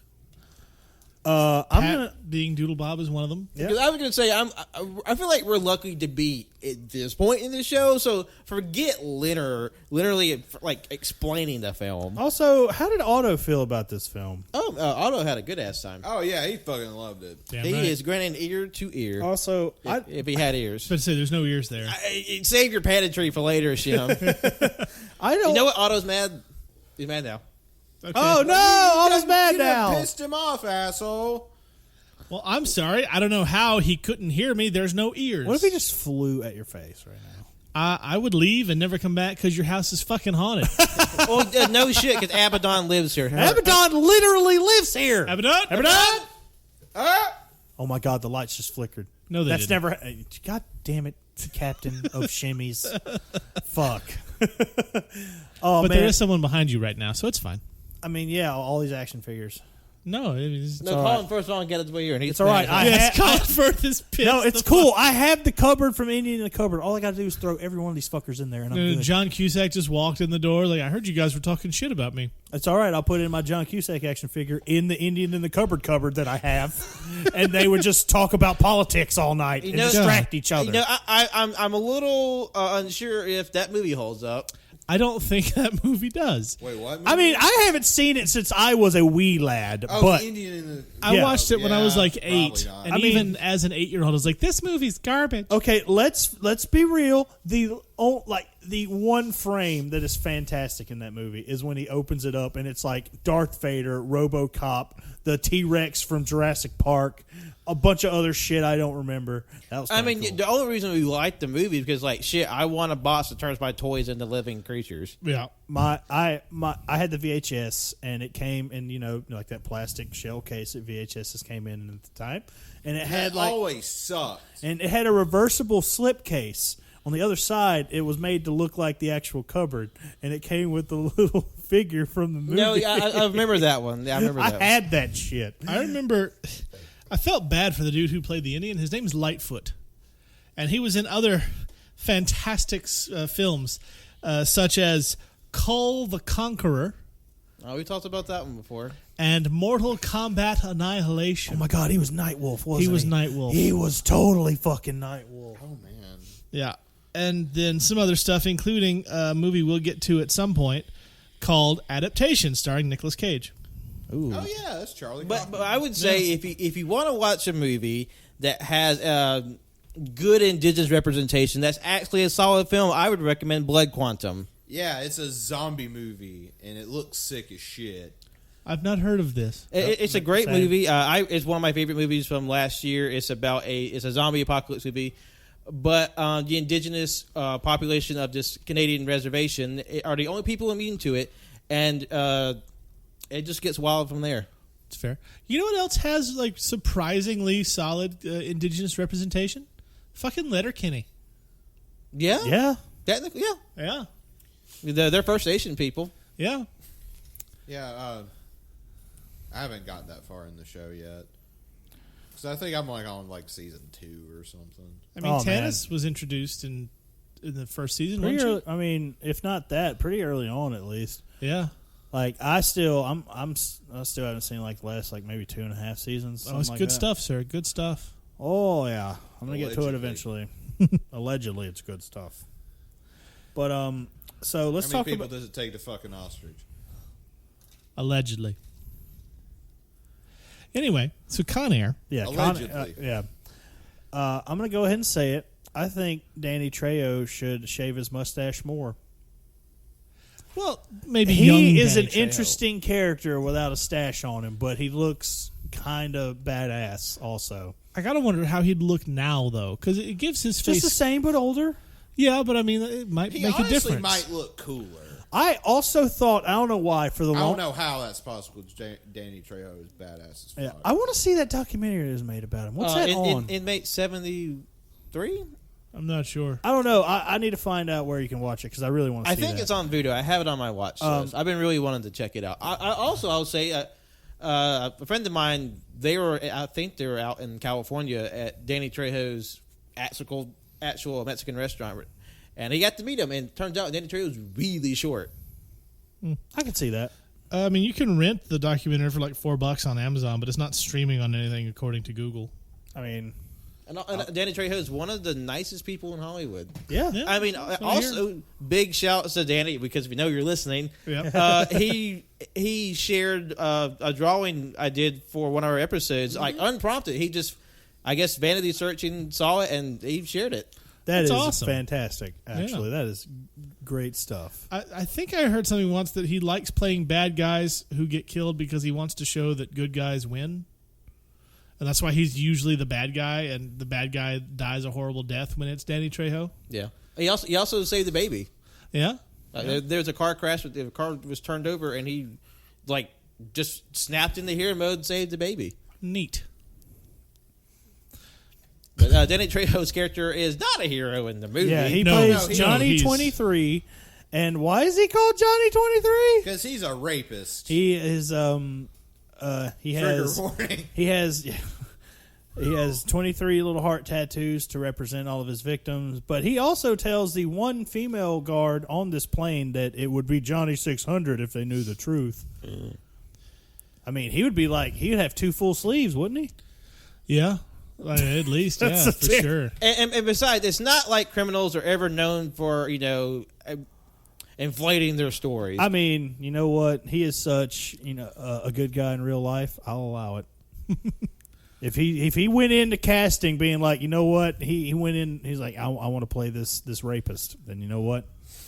Go right ahead. Because he's going to get got. If you do that, I think Hollywood has to, put you on an FBI What if that was like one of the weird fucking rewrites, right? Like, what if his character, like, all the hearts on his arm represented like different companies that he took down because he is indeed a hacker? Yeah. But one of the rewrites are, you know what? That all that nerd shit. All that nerd shit, that's so like 1992. We need to make him a fucking rapist. Like, I hope a sexual deviant. Like what the I hope John Cusack is listening to this and be like, they're being so nice to everybody else, we're just being assholes to me. Why would John Cusack listen to a podcast about Con Air, though? Because he's the type that would definitely vanity search his own name to hear what people say about him.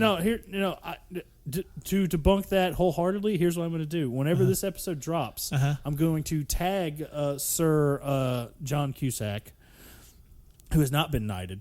Nor is he a British citizen. And if I immediately get blocked, I'm going to be like, well, he's obviously not going to listen to the podcast.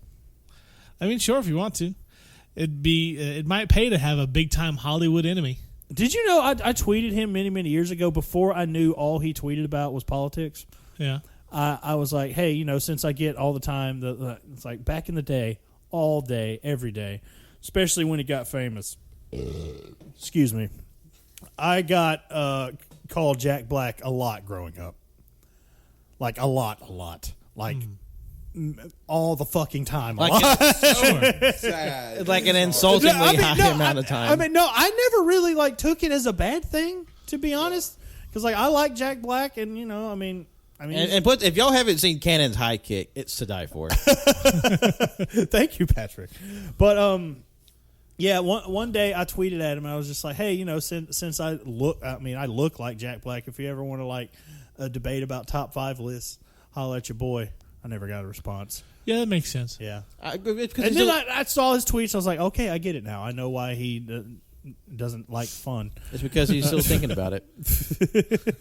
And one day, 6 years from now, he's going to be like, hey, that Cannon guy, here's my list. I got a humdinger one for you. It's like, top 5 reasons I want to punch you in the face. And they're all just this episode of the podcast. I do like how in the movie, and I forgot one of y'all said it before the movie started, we're going to get a roster reveal when they started listing all the baddies that were about to enter actual Con Air, the plane that was called the Jailbird, right? It had Jailbird on the side. Like it's a fucking tour plane for Ted Nugent or something. Oh, God. It's like, it's just full of bison meat. See, I was thinking that's when Joe Rogan pops through the door. Have you heard of elk meat? God.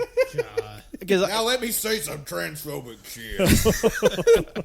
Well, speaking of transphobic, we should then we'll get to that at some point. Yeah, that wasn't I don't good. know. What are you talking about? There's not anything that's aged very, very poorly in this film. You mean to tell me that Sally Can't Dance is a trans icon and we should respect her? So there is a character who is legitimately named Sally Can't Dance. And, somebody else described this. I don't want my voice associated with this thing. Let's just say it is a very offensive transphobic representation. Was that name supposed to mean something? No. I didn't really understand the name, to be quite honest. It was probably just a mean joke. I didn't know the character had a name until the ending credits. Well, yeah, no, they never said the name. Yeah. I think it was I think they went with Sally because it's a very, very effeminate prisoner, and Can't Dance because the character put on a dress and then danced poorly. Because 1997. Also, I thought it was kind of strange that she was like the fourth person on the credit roll. Yeah, that was odd. How I mean, to be fair, she had better moves than Elaine from Seinfeld. Well, yeah, but I mean, but apparently when I was just sort of looking about the movie, has better moves than Elaine. that she was having a seizure. That's how they shot that scene. Apparently, on like the curved scale of like LGBTQIA characters in films, she was treated on a curve better than her contemporaries at the time. Yeah, I mean, like the worst, probably the worst part was when Nicolas Cage was making his way up to the cockpit of the plane and like punching and kicking, just kicking the shit out of everybody else. Just like bam, bam, manly punch, and then he gets to Sally Can't Dance, and it's just a really hard slap, and yeah, it wasn't great. It wasn't awesome. So, but look at us now. Yeah. But the thing I hate about any sort of like trans representation in this area is it's literally just like the era of trans woman, and that's just the joke. And plus it's sort of this like really vague thing like gay equals trans. Yeah, like because either Sally is either a very effeminate gay man or a trans woman. But to like a lot of people, what's the difference? Yeah, to shitheads. Yeah, because it's one of those things like looking at it now, nearly 25 years later, you can't really tell what exact joke they were going for. It just you feels just like, know you hate it. It's just like yeah. Just feels like such a weird joke to make. Like, why is this here? Yeah, and a good test is like if you're like something's off about this, you just be like, God damn it, I lost my train of thought. Fuck. I mean, granted, I spent okay, now I remember. It's and there it goes. Wow. Son of a bitch. Granted, like I mentioned earlier, a lot of my time spent with this movie was when I was a kid. And, again, I'm grateful going back to movies that I watched a lot when I was a child because, you're not going to get all the fucking, jokes. You're not going to get the plot. You're not going to get what the hell's going on or what have you. And then, like, this rolls up, and I was like, oh, no. I didn't remember this part. Yeah. But it just what I was trying to say is ask yourself, what is the joke here? And a lot of times it can be just boiled down to this person in the LGBT spectrum is just gross. Isn't that funny? And that's just the joke. Well, this one I don't know if they were going for gross or I never really it's got a plane gross full of from weirdos that, and look at actually. this weirdo in a dress. I think is what they were going for. Which is another form of repulsion. It's like, Yeah. oh, look at this person. Even if they weren't physically repulsed by the idea of a trans woman, it's just like, oh, this is silly, ain't it? Yeah. Even if it's just it's just like, oh, in the background, there's nothing abjectly bad happening to them. So it's still just it's still being made less than. Yeah. No, it's not good. I mean, I will say, at least in the vein of the movie, character was treated pretty much like one of the crew for the most part. Yeah, it was definitely played for more of a Looney Tunes type gag than a, oh, look, that's disgusting gag. Yeah. It's still not good. Yeah. No, that's what I'm saying. Whatever they were trying to go for, it wasn't good either way. No. Yeah, well, and then there are a couple other things about certain characters that rub me the wrong way. Like, why did we have to make Ving Rhames' character this cartoonishly stereotyped black nationalist character? Because there's a huge chunk of the movie where we literally find out everything about these characters in what would you say, a 3 to 4 minute exposition It's dump. literally a roll call. But I will say it at least in the context of I guess a prison movie, it was just the list of inmates that were getting on the plane. There's this guy, and the movie's already 2 hours. In this particular instance, there is it's not good, but it's at least explicable because, and I just checked the dates because I was pretty sure this was going for, not 2 years before were the O.J. Simpson murders. So it was a time of heightened white fears of black nationalism and race tensions between Rodney King and the O.J. Simpson stuff. So that was pertinent at the time when they were filming. Justin brings up Probably O.J. why. This time it was totally... and doesn't fucking scream about it. Because I'm actually making a legitimate point. I know. But I'm not saying this is something that's just like uniquely wrong to this movie. There is this trope of like the violent black nationalist. Oh yeah, for sure. For sure. Really misinformed. Yeah, no, it's bad. But I was just saying that's why this one probably had it, because they would have been filming right after the trial ended. Also, like, I don't remember like word for word, but that character apparently was like, even though they were in jail their entire life, they were pretty well prominent in pop culture. Yeah, because like, doesn't he have a fucking book in this movie? Got a book, like a New York Times bestseller. Interviewed. They're he had a deal for a movie based on him. Yeah, I'm just like, holy crap.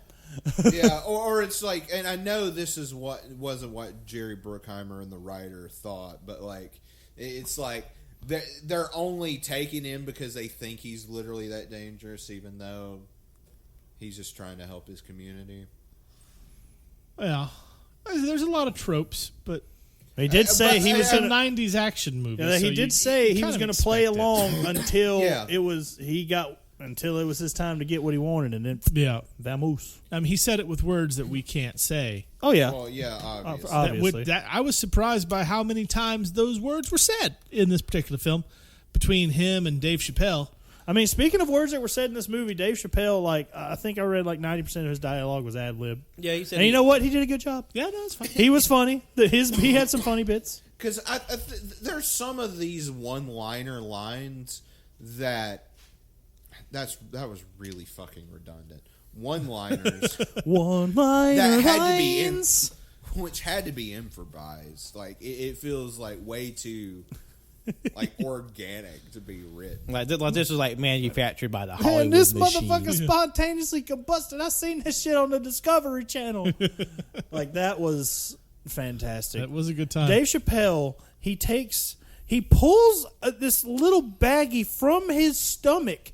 I guess he had like a string tied to his tooth. He starts pulling, and then this little bag comes out, and this little like wax bottle tube that has some sort of flammable liquid in it. Probably lighter fluid. Probably. Just sit next to this guy and starts this whole Con Air fiasco, gets the gears turning on it, and pours it on this guy that he's been calling Co-Cheese the whole time. Lights him on fire. Like, big time fire, and then like all the inmates escape. Yeah. And then it becomes Die Hard on a plane. And that's just great. Like, as I'm saying, like, Die Hard was the perfect action movie template, and it happened many a times after it. Yeah, no. It was so good that wrong. they had like three kind of back to back. They had Con Air, they had Air Force One, Passenger 57. Executive Speed. decision. Get off my plane. Don't And forget then he executive snaps his decision. Executive decision. Kurt Russell, Steven Seagal. I'm sure there was a Jean-Claude Van Damme Die Hard ripoff somewhere, maybe. You know, I mean, we've already established I haven't seen any of his shit, so I couldn't tell you. I don't think there was. He was pretty much in his own little genre there. Huh? There's nothing that would really qualify. Well, JCVD was kind of that because he was stuck in a bank heist, but he was also playing himself, and it was really meta. So I wouldn't say that was a thing. But yeah, no, like Jean-Claude Van Damme he's pretty much his own thing. Like how Schwarzenegger was always in Schwarzenegger movies. Yeah. Like none of them were really die-hardy. There was always Schwarzenegger, and Stallone was always Stallone. You know, Van Damme was essentially the same thing. Can we talk about how incredibly buff Nicolas Cage looked in this movie? Oh my god. He's got that like perfect V shape. Like, I know this was either like about to happen around the times where I guess he was about to be Superman or whatever the fuck. Yeah, because he had the long hair and those tests. The test. Oh, that wasn't his hair, sweetheart. No, no. Well, I mean, he still had long hair, like when he was doing the tests. He had extensions. But what I'm saying is, like, when you see the tests for the Superman suit, he had the long it is hair. literally that hair. Yeah, and I think I read like he like also just like kept like working out because he wanted to look jacked for this movie. And bravo, Nick Cage, you did a fantastic job. Yep. There are even stories that he would be like lifting weights like between his scenes. Like he just got to be vascular for this next shot. Yeah. And I do think like of course there's always a montage of like dudes working out and when they're in jail. But then like he's being extra as fuck with it when he's doing like inverted like standing like push-ups, like upside down. Yeah, full on handstand fucking push-ups. Yeah, like I said, like the whole beginning of the movie, like how long do you think it was between like opening credits to when he finally like starts talking about I'm going home, son? It was like 5 minutes, maybe. Yeah, maybe 8. That was along with the opening credits and whatnot. You know, opening credits were a thing that used to happen, kiddies out there. They used That's where to give you all the like. I loved how when he's getting transported to the plane, like he just volunteers his life story and about his daughter to like the woman guard. It's just like I literally didn't ask, but okay. He was excited. It's like I'm a. He's about to meet his daughter that he has never met before. He's literally getting out on her birthday. And that was to establish July 14th. The connection between him and that female guard. I mean, I which came get into it, play. but it doesn't mean I can't like get a bit out of it. Actually, you know what? Here's the fun thing. I didn't realize until just now. Check this shit out. We are recording on the 14th of June, but that doesn't matter. But we're recording on the 14th, 1 month out from Nicolas Cage's daughter's birthday from this We're movie. a month away from little baby Poe's birthday. That's right. So and it's 10 days past the 24th anniversary of the release of the film. That's right. So if you're in Vegas in 1 month's time, look out for planes. You know what? Because they say every year on the night of the plane crash, the craft will descend and go to the street, but it will disappear in the break of night. Welcome to Ghost Air. Ghost Air. That's the next movie. I mean, it's funny. Like there was a bit about Simon White talking about what he wanted to do if he was ever able to make a sequel, and it sounded pretty much as crazy you would probably think it would be, because his quote was for the sequel, they're all robots, or the convicts are reanimated as super convicts, or where the good guys are bad guys and the bad guys are good guys. Something shocking. No, you see, no. You see, here's the thing. There's already a sequel to Con Air. You see, Cameron Poe later decides, you know what? I want to become a pilot. And the sequel is left behind.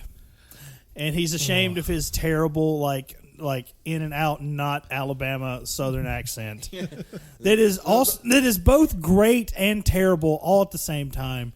Like we've all looked up that he fucking went to Alabama to learn how to talk like an Alabamian. Apparently, because he was only talking Alabamanite or whatever the fuck. He was probably only talking to fucking other rich Alabama people who do have that kind of that old antebellum Southern accent. I do. It says I do declare. I do declare. I mean, why? I mean, after just watching Raising Arizona for the first time, I mean, I gotta admit, why not just do that again? He wanted to be authentic. He should have just did Raising Arizona again. I agree. Pat's thing. I'm gonna save the fucking I'm gonna save the fucking day. For those of you who can't see this, which is everybody, yeah, everyone. Cannon mussied up his hair and then before he said that line. So, Pat, your thing about the sequel reminded me. Did you guys ever hear about what the ideas for the sequel to fucking Russell Crowe's Gladiator were? What? No. Oh, I've heard they're fucking wild. Okay, like the main one that they were about to move forward with is that the spirit of Maximus, played by Russell Crowe, inhabits different warriors through time. So, you've got Maximus fighting in the Revolution and fucking World War II and, Viking shit, and just goes weirder from there. You know what? What I appreciate the fuck out of were movies in, the 80s and 90s that they were just weird as shit, and they got greenlit like nothing. Yeah. And you know what? I fucking wish that a movie that weird could be made today. I don't give a shit if it's dog turd-tastic. I mean, I just would love just the fucking audacity to walk into a exec's office, stick their finger in the exec's snout, and be like, "Guess what, bitch? It's time traveling ghosts, and you're gonna shit your pants." I mean, I would argue to say that shit like that is just happening now. Yeah, I mean, look at Fast Like and maybe Furious. not exactly that, but well, if they fucking do that bit where they're rumored that they now, bring in hold on, Jurassic hold Park. on. You can't do that. You can't do that. First of all, Fast and Furious is a successful franchise, sir. Yeah, that just keeps getting more and more batshit insane. Yeah, I know. They're going to space. That's why, and that's how they get better. They've only gotten better. Like, if this shit doesn't turn into Gurren Lagann at the end, Also, Pat's probably the only one that gets that. All right, we talk about this. Okay, now first of all, the fucking I'm pretty sure the website that broke breaking news, possible Fast and Furious with Jurassic World crossover. That site was also We Got This Covered. Now I'm pretty sure this was made, but for those of you who can't see, it is a picture of Ben Affleck's Batman. Squaring up next to Tom Holland's Spider-Man in the MCU, and it's a tweet that says, "From We Got This Covered, you stupid fucking morons will click on anything. Do it. Fuck you." And the article's called, "Whatever the fuck you want to see in a movie, it's happening. Please click the link. If you don't, Mark Zuckerberg will come to our office and give us a noogie." I love it. That's about what you get. Send me that. We're gonna put it on the post for this episode. That's incredible. But yeah, word to the wise: don't listen to We Got This Covered. Yeah. There's Also, Nicolas Cage just tanks a bullet shot to the arm. Yeah, well, it was more like a great no selling ass. No fucking selling a fucking bullet to the. I mean, granted, it did graze him, but at the same time, he still just like no sold. Unflinching walk. He just like pew, just kept walking. Yeah, like Christopher himself. This was definitely his most action movie. I mean, he was jumping off cars and shit. He was, you know. Oh, like that scene. Yeah, like the ambush. The ambush scene was fucking great when he's just like, "Fuck this! I gotta get insulin to my buddy." Yeah, the whole time he has a friend in the movie who pretty much almost dies twice. Yeah, but still survives. The black best friend survives. You know what? Bucking of tropes from the 90s. I bet your ass in the actual first cut of this movie he died. But they were just like, God. You know what, we can't. In the first cut, he probably died of the beatus that he had, and the second cut, he probably died from the gut shot. Yeah, and it's like, you know what we combined the two, and he still lives. It's like I was joking around in the movie. This character has diabetes and he needs his insulin, and he hasn't had his insulin, and he's just crawling on the ground at this point. And then he finally gets the insulin, and then Cyrus the Virus shoots him in the gut. And then in the middle of the movie, I just go, "Oh shit! He just got the insulin injected into him. Now it's pouring all over the place along with his blood." Like, what the fuck? It's counterproductive. He was trying to save the day, but you know, fucking hard-headed motherfuckers be hard-headed motherfuckers sometimes. You know, they do be hard-headed sometimes. It do be like that. It do be like that sometimes. Man, also, I only had like one other factoid in my list of fun factoids. That's good, because we're coming up on the end of the episode. Yeah, I know. You got to go to bed soon, Grandpa. Well, I mean, also, we're I'm just fucking with you. We're at like an hour 50. So. We're already at another hour? Holy shit. Yeah. Okay.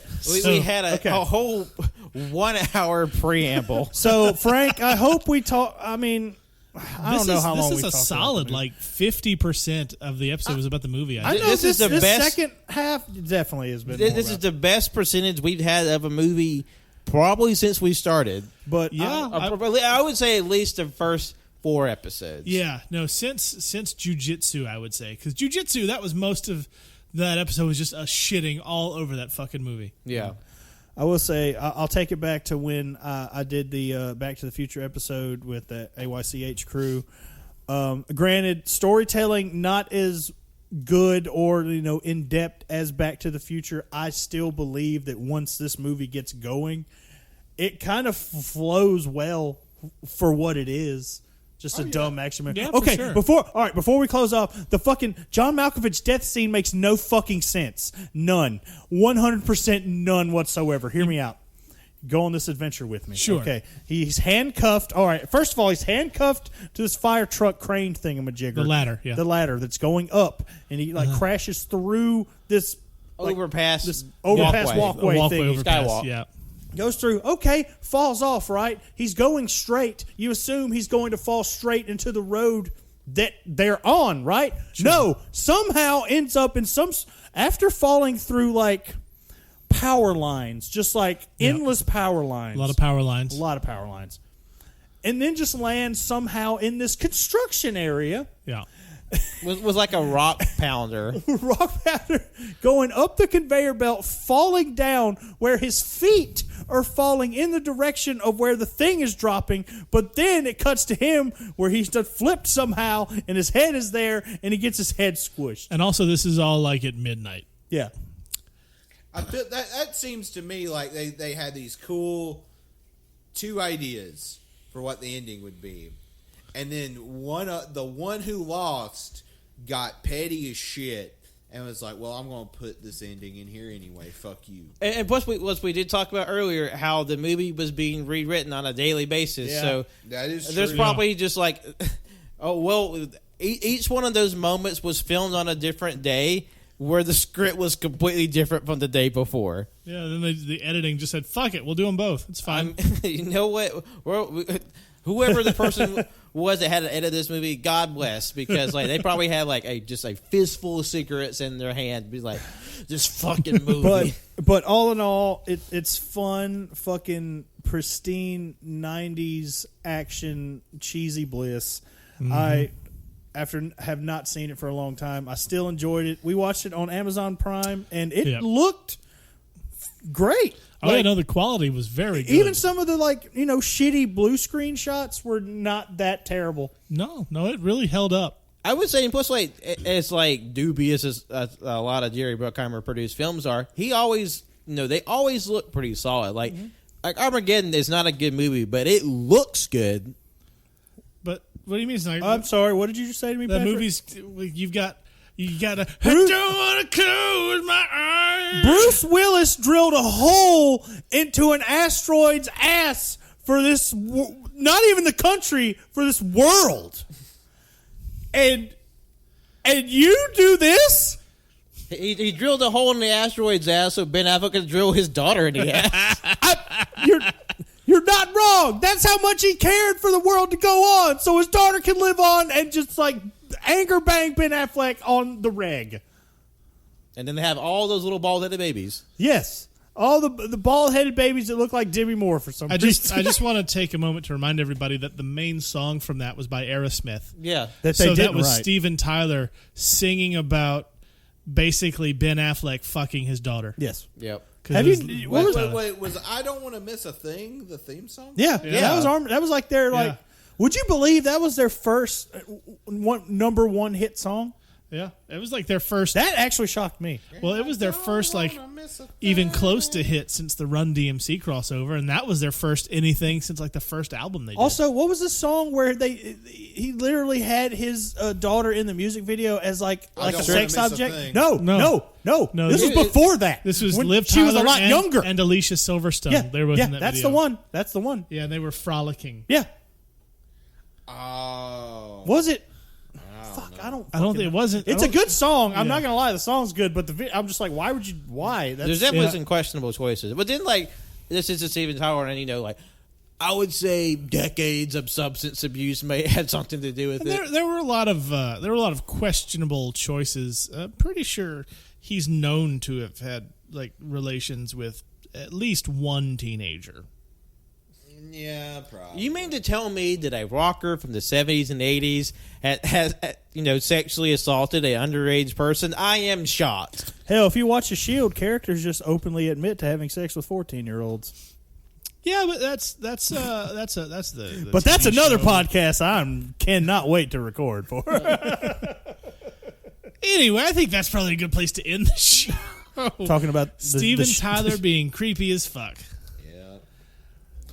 But all in all, Bowie did it. watch Con Air. Watch Con Air. It's a good time. You 4.5. Is that what happened? Yeah, I think so. Yeah, That's an 18 out of 20. That's higher than the last one. Is Really? it? Yeah. I Is thought it it higher was than at- The last one was 17.5. Really? Well, I know Jonathan did bump it up to a 4. Did He that did bump it change to anything? a 4.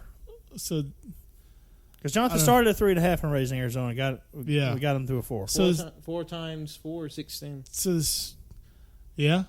Yes, I guess this is now our highest rated Nick Cage Oh movie. my God! We'll crunch the numbers and get right back to you. Yeah. I knew it would happen. By God, I knew it would happen there, bud. That's a weird progression. Winner! I mean, Chicken dinner. Con Air is, I would say, one of the Mount Rushmore of Nicolas Cage films. Yeah. But just look at the progression we've had of Nick, like the top rated Cage thing. Because the first one, well, obviously Willy's Wonderland was first because it was the only one. But then it was succeeded by Color Out of Space, and then Lord of War, and then Raising Arizona, and now Con Air. And that's a pretty weird group, but I'm down for it. So the next one has to be a dog shit tier movie, correct? Just No. to even it out. No, we got Next- a special episode. Next Wait, week, what? Next week's a next special week is our episode? special episode, and I think you're going to be real happy about this because Is it time? it's going to be Worlds Collide. You hear first, folks. Oh, my God. Next week, it's a special Travolting Development Caging Greatness crossover for Face Off. Oh, it's finally happening. It is finally happening. The moment no one has been waiting for. I mean, we've been waiting for it. We have been just ready for this in spades at this point. But oh yeah, I'm excited. It's going to be a good time. It's going to be a good time. But I feel like next week we're going to have some massive face-off versus Con Air discussion. well, yeah. You see, again, as of now, I have thought in my brain that Con Air has been my favorite Nick Cage movie, and I gotta say, after tonight, that still holds true. Yeah. But Face Off, they've always been neck and neck, and we're gonna finally answer the age-old question. But Next the only week, thing is, okay, I can only give it a 5. That means if I give it a 5, we're gonna have to have a special. Sorry, just burped everywhere. We're gonna have to have a special debate episode. Point, counterpoint. Yeah, which is better, Face Off or Con Air? Only if I give Face Off a 5, which I don't know if that's going to happen or not. Yeah, no, I'm curious to see how it goes. I'm legit not doing this for a bit. Yeah, I haven't seen Face Off in probably 10 years. It has been a long time for me as So well. it should be good, and I've got some work to do making up the mashup theme. I've got some ideas. Should be fun, though. Just have them kissing. Well, I mean, like, we'll take it under advisement. One more Con Air fact before we shut her down for the night. All right. And I'm sure all of you are going to love this. Okay. Kid Rock based American Badass on the character Cameron Poe. Fuck him. Why am I not surprised? Because there was a it bit. makes so much sense now. Because there was a bit I was going to do earlier, but I forgot. If there was ever going to be some kind of musical equivalent of Con Air, I would not put it past Kid Rock to do a concert in the sky, on a plane, or just a bunch of drunken derelicts screaming and hooting and hollering while he's just belting out the jams. Somebody's going to tell Kid Rock, hey, you can have concerts on Fortnite now, right? You can do that now. I mean, the fucker has a cruise that he does. He's just such a shithead. He is kind of a. Y'all I mean, not remember that kind of. time He's he a tried real to big run for shithead. fucking Congress? Yeah. Yeah, you remember that time? He's in the news now lately. He's just calling people the F word Throwing at his club slurs for filming him in in a public place. I'm not. And one of his bars was one of the only restaurants in Nashville that refused to shut down. Yeah, COVID. Yep. yeah. He's a I'm not. shithead. And that was indeed his bar, right? That Yeah. This whole shindig happened. Because Yeah. I remember when we were arriving in Nashville to see AEW, we were seeing billboards for this place. And I mean, I don't know. I agree. And in the world where everybody's like filming everything, it can get kind of annoying. That being said, they can do it. And if you're going to, especially if you're going to be a shithead about it, you definitely deserve to be recorded. I mean, you're literally giving people receipts at that point if you're dropping 100%. slurs. Like, what the fuck? Quit being a dumbass. If you don't want to be filmed being a dumbass, don't be a dumbass. Yeah. That's as simple as that. It's real easy to not be a Real bigoted simple. asshole. Real simple. Just don't. Very simple. Well, we after the fifth time of trying to sign off. God damn it! They're talking about Kid Rock now. What the fuck? I'm trying to go to sleep. I got work in the morning. Frank, you got a good close to an hour out of No, us. no. That's okay. This episode's going to be what? 2:15 maybe. Yeah, we're at about 2:05 right now. 2:05 there. Yeah, 2:05 live. Okay, Just raw. 2. So Jonathan, 3 hours. We got to make it to Raw. fuck off. No, this is SmackDown territory. Watch Con Air. That's all we're saying. Yes, Watch Con Air is great. I also watch Loki because we have to shill every MCU thing. I'll also watch Invincible. That's really good. I still need to see that. I love the book same. though. I got to hear them scream about it. Now, It was see, fantastic. there's a show that we can bully y'all to watch. Yeah. Yeah. The shoes on the other foot. Don't worry. Yeah, it's Why is everybody flapping? I don't. We're doing it as an intimidation tactic, damn it. I'm not That's the thing. intimidated. That's the thing. I don't know why. Jonathan, they're flapping at me. I don't feel intimidated. I It just was feel the thing when we were in the water that one time. just feel kind of sleepy. Jonathan, Yes. where the fuck can the people who are still listening find you? They can find me at Twitter at JONIIBOI24 and John Edson 12 on Letterboxd. Very nice. Patrick. Well, they can find me on Twitter, Instagram, and Letterboxd at John Lost His Name. My art on Facebook at John Lost His Name Art. And be sure to go check out the AYC8 side of things, where if you're listening to the episode the week it comes out, we just dropped episode 216, where we don't make an origin film, where we had a plan and that plan didn't happen, but we had a lot of good conversations along the way, so go check it out. It's a lot So you of fun. pulled a Cajun greatness.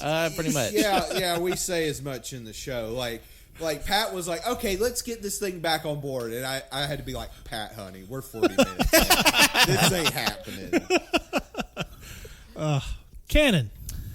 Yes, I am that Cannon Guy. You can find me at that Cannon Guy on Twitter, Instagram, and Letterboxd. And if I was ever in a situation in any kind of world or any universe where it was just me and I had to fight bunches of 4-year-olds to the death, I'm just God damn it. No, we are not doing this right now. We are not. We're not? We're not. Is this going to be a to be continued? It's going to be to be continued. To quote Mad Max, that's bait. That's bait. My number is 750 now. Just saying. Out of context, we'll talk about it later. Yeah, Fuck y'all, we'll hit bye. that on the next the Travolting Development Cajun Greatness episode. I am, of course, Justin Snipes, also known as Captain Shimmy. You can find me at Captain Shimmy's Kinda Art, Captain Shimmy's Almost Music, Captain Shimmy on Twitter and Facebook, all the shit. If you see Captain Shimmy, it's probably me. It's probably me. Might not be, but most likely it is. You can also find me at the comic strip here in Tuscaloosa.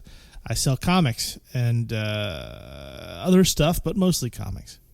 And coming up in July, our friend J.R. Mounts is going to be back, known for Fried Pickle Noir and some other new stuff, including Shadows of Ourselves, his new book. It's several fantastic art pieces. Real excited for that. So, if you're in the area, that'll be July 17th on a Saturday. Be sure to swing out. Say hello. And, that's about it. More importantly, watch Con Air. Yes. Tune in next week for Face Off. Yes. And never let anybody cage your greatness. Testicular torsion. There's only two people I trust. One's me, and the other isn't you. Yeah. Mwah. Good night, everybody. Good night. Bye. How absurd. Why couldn't you put the bunny back in the box? How absurd. I'm gonna steal the Declaration of Independence.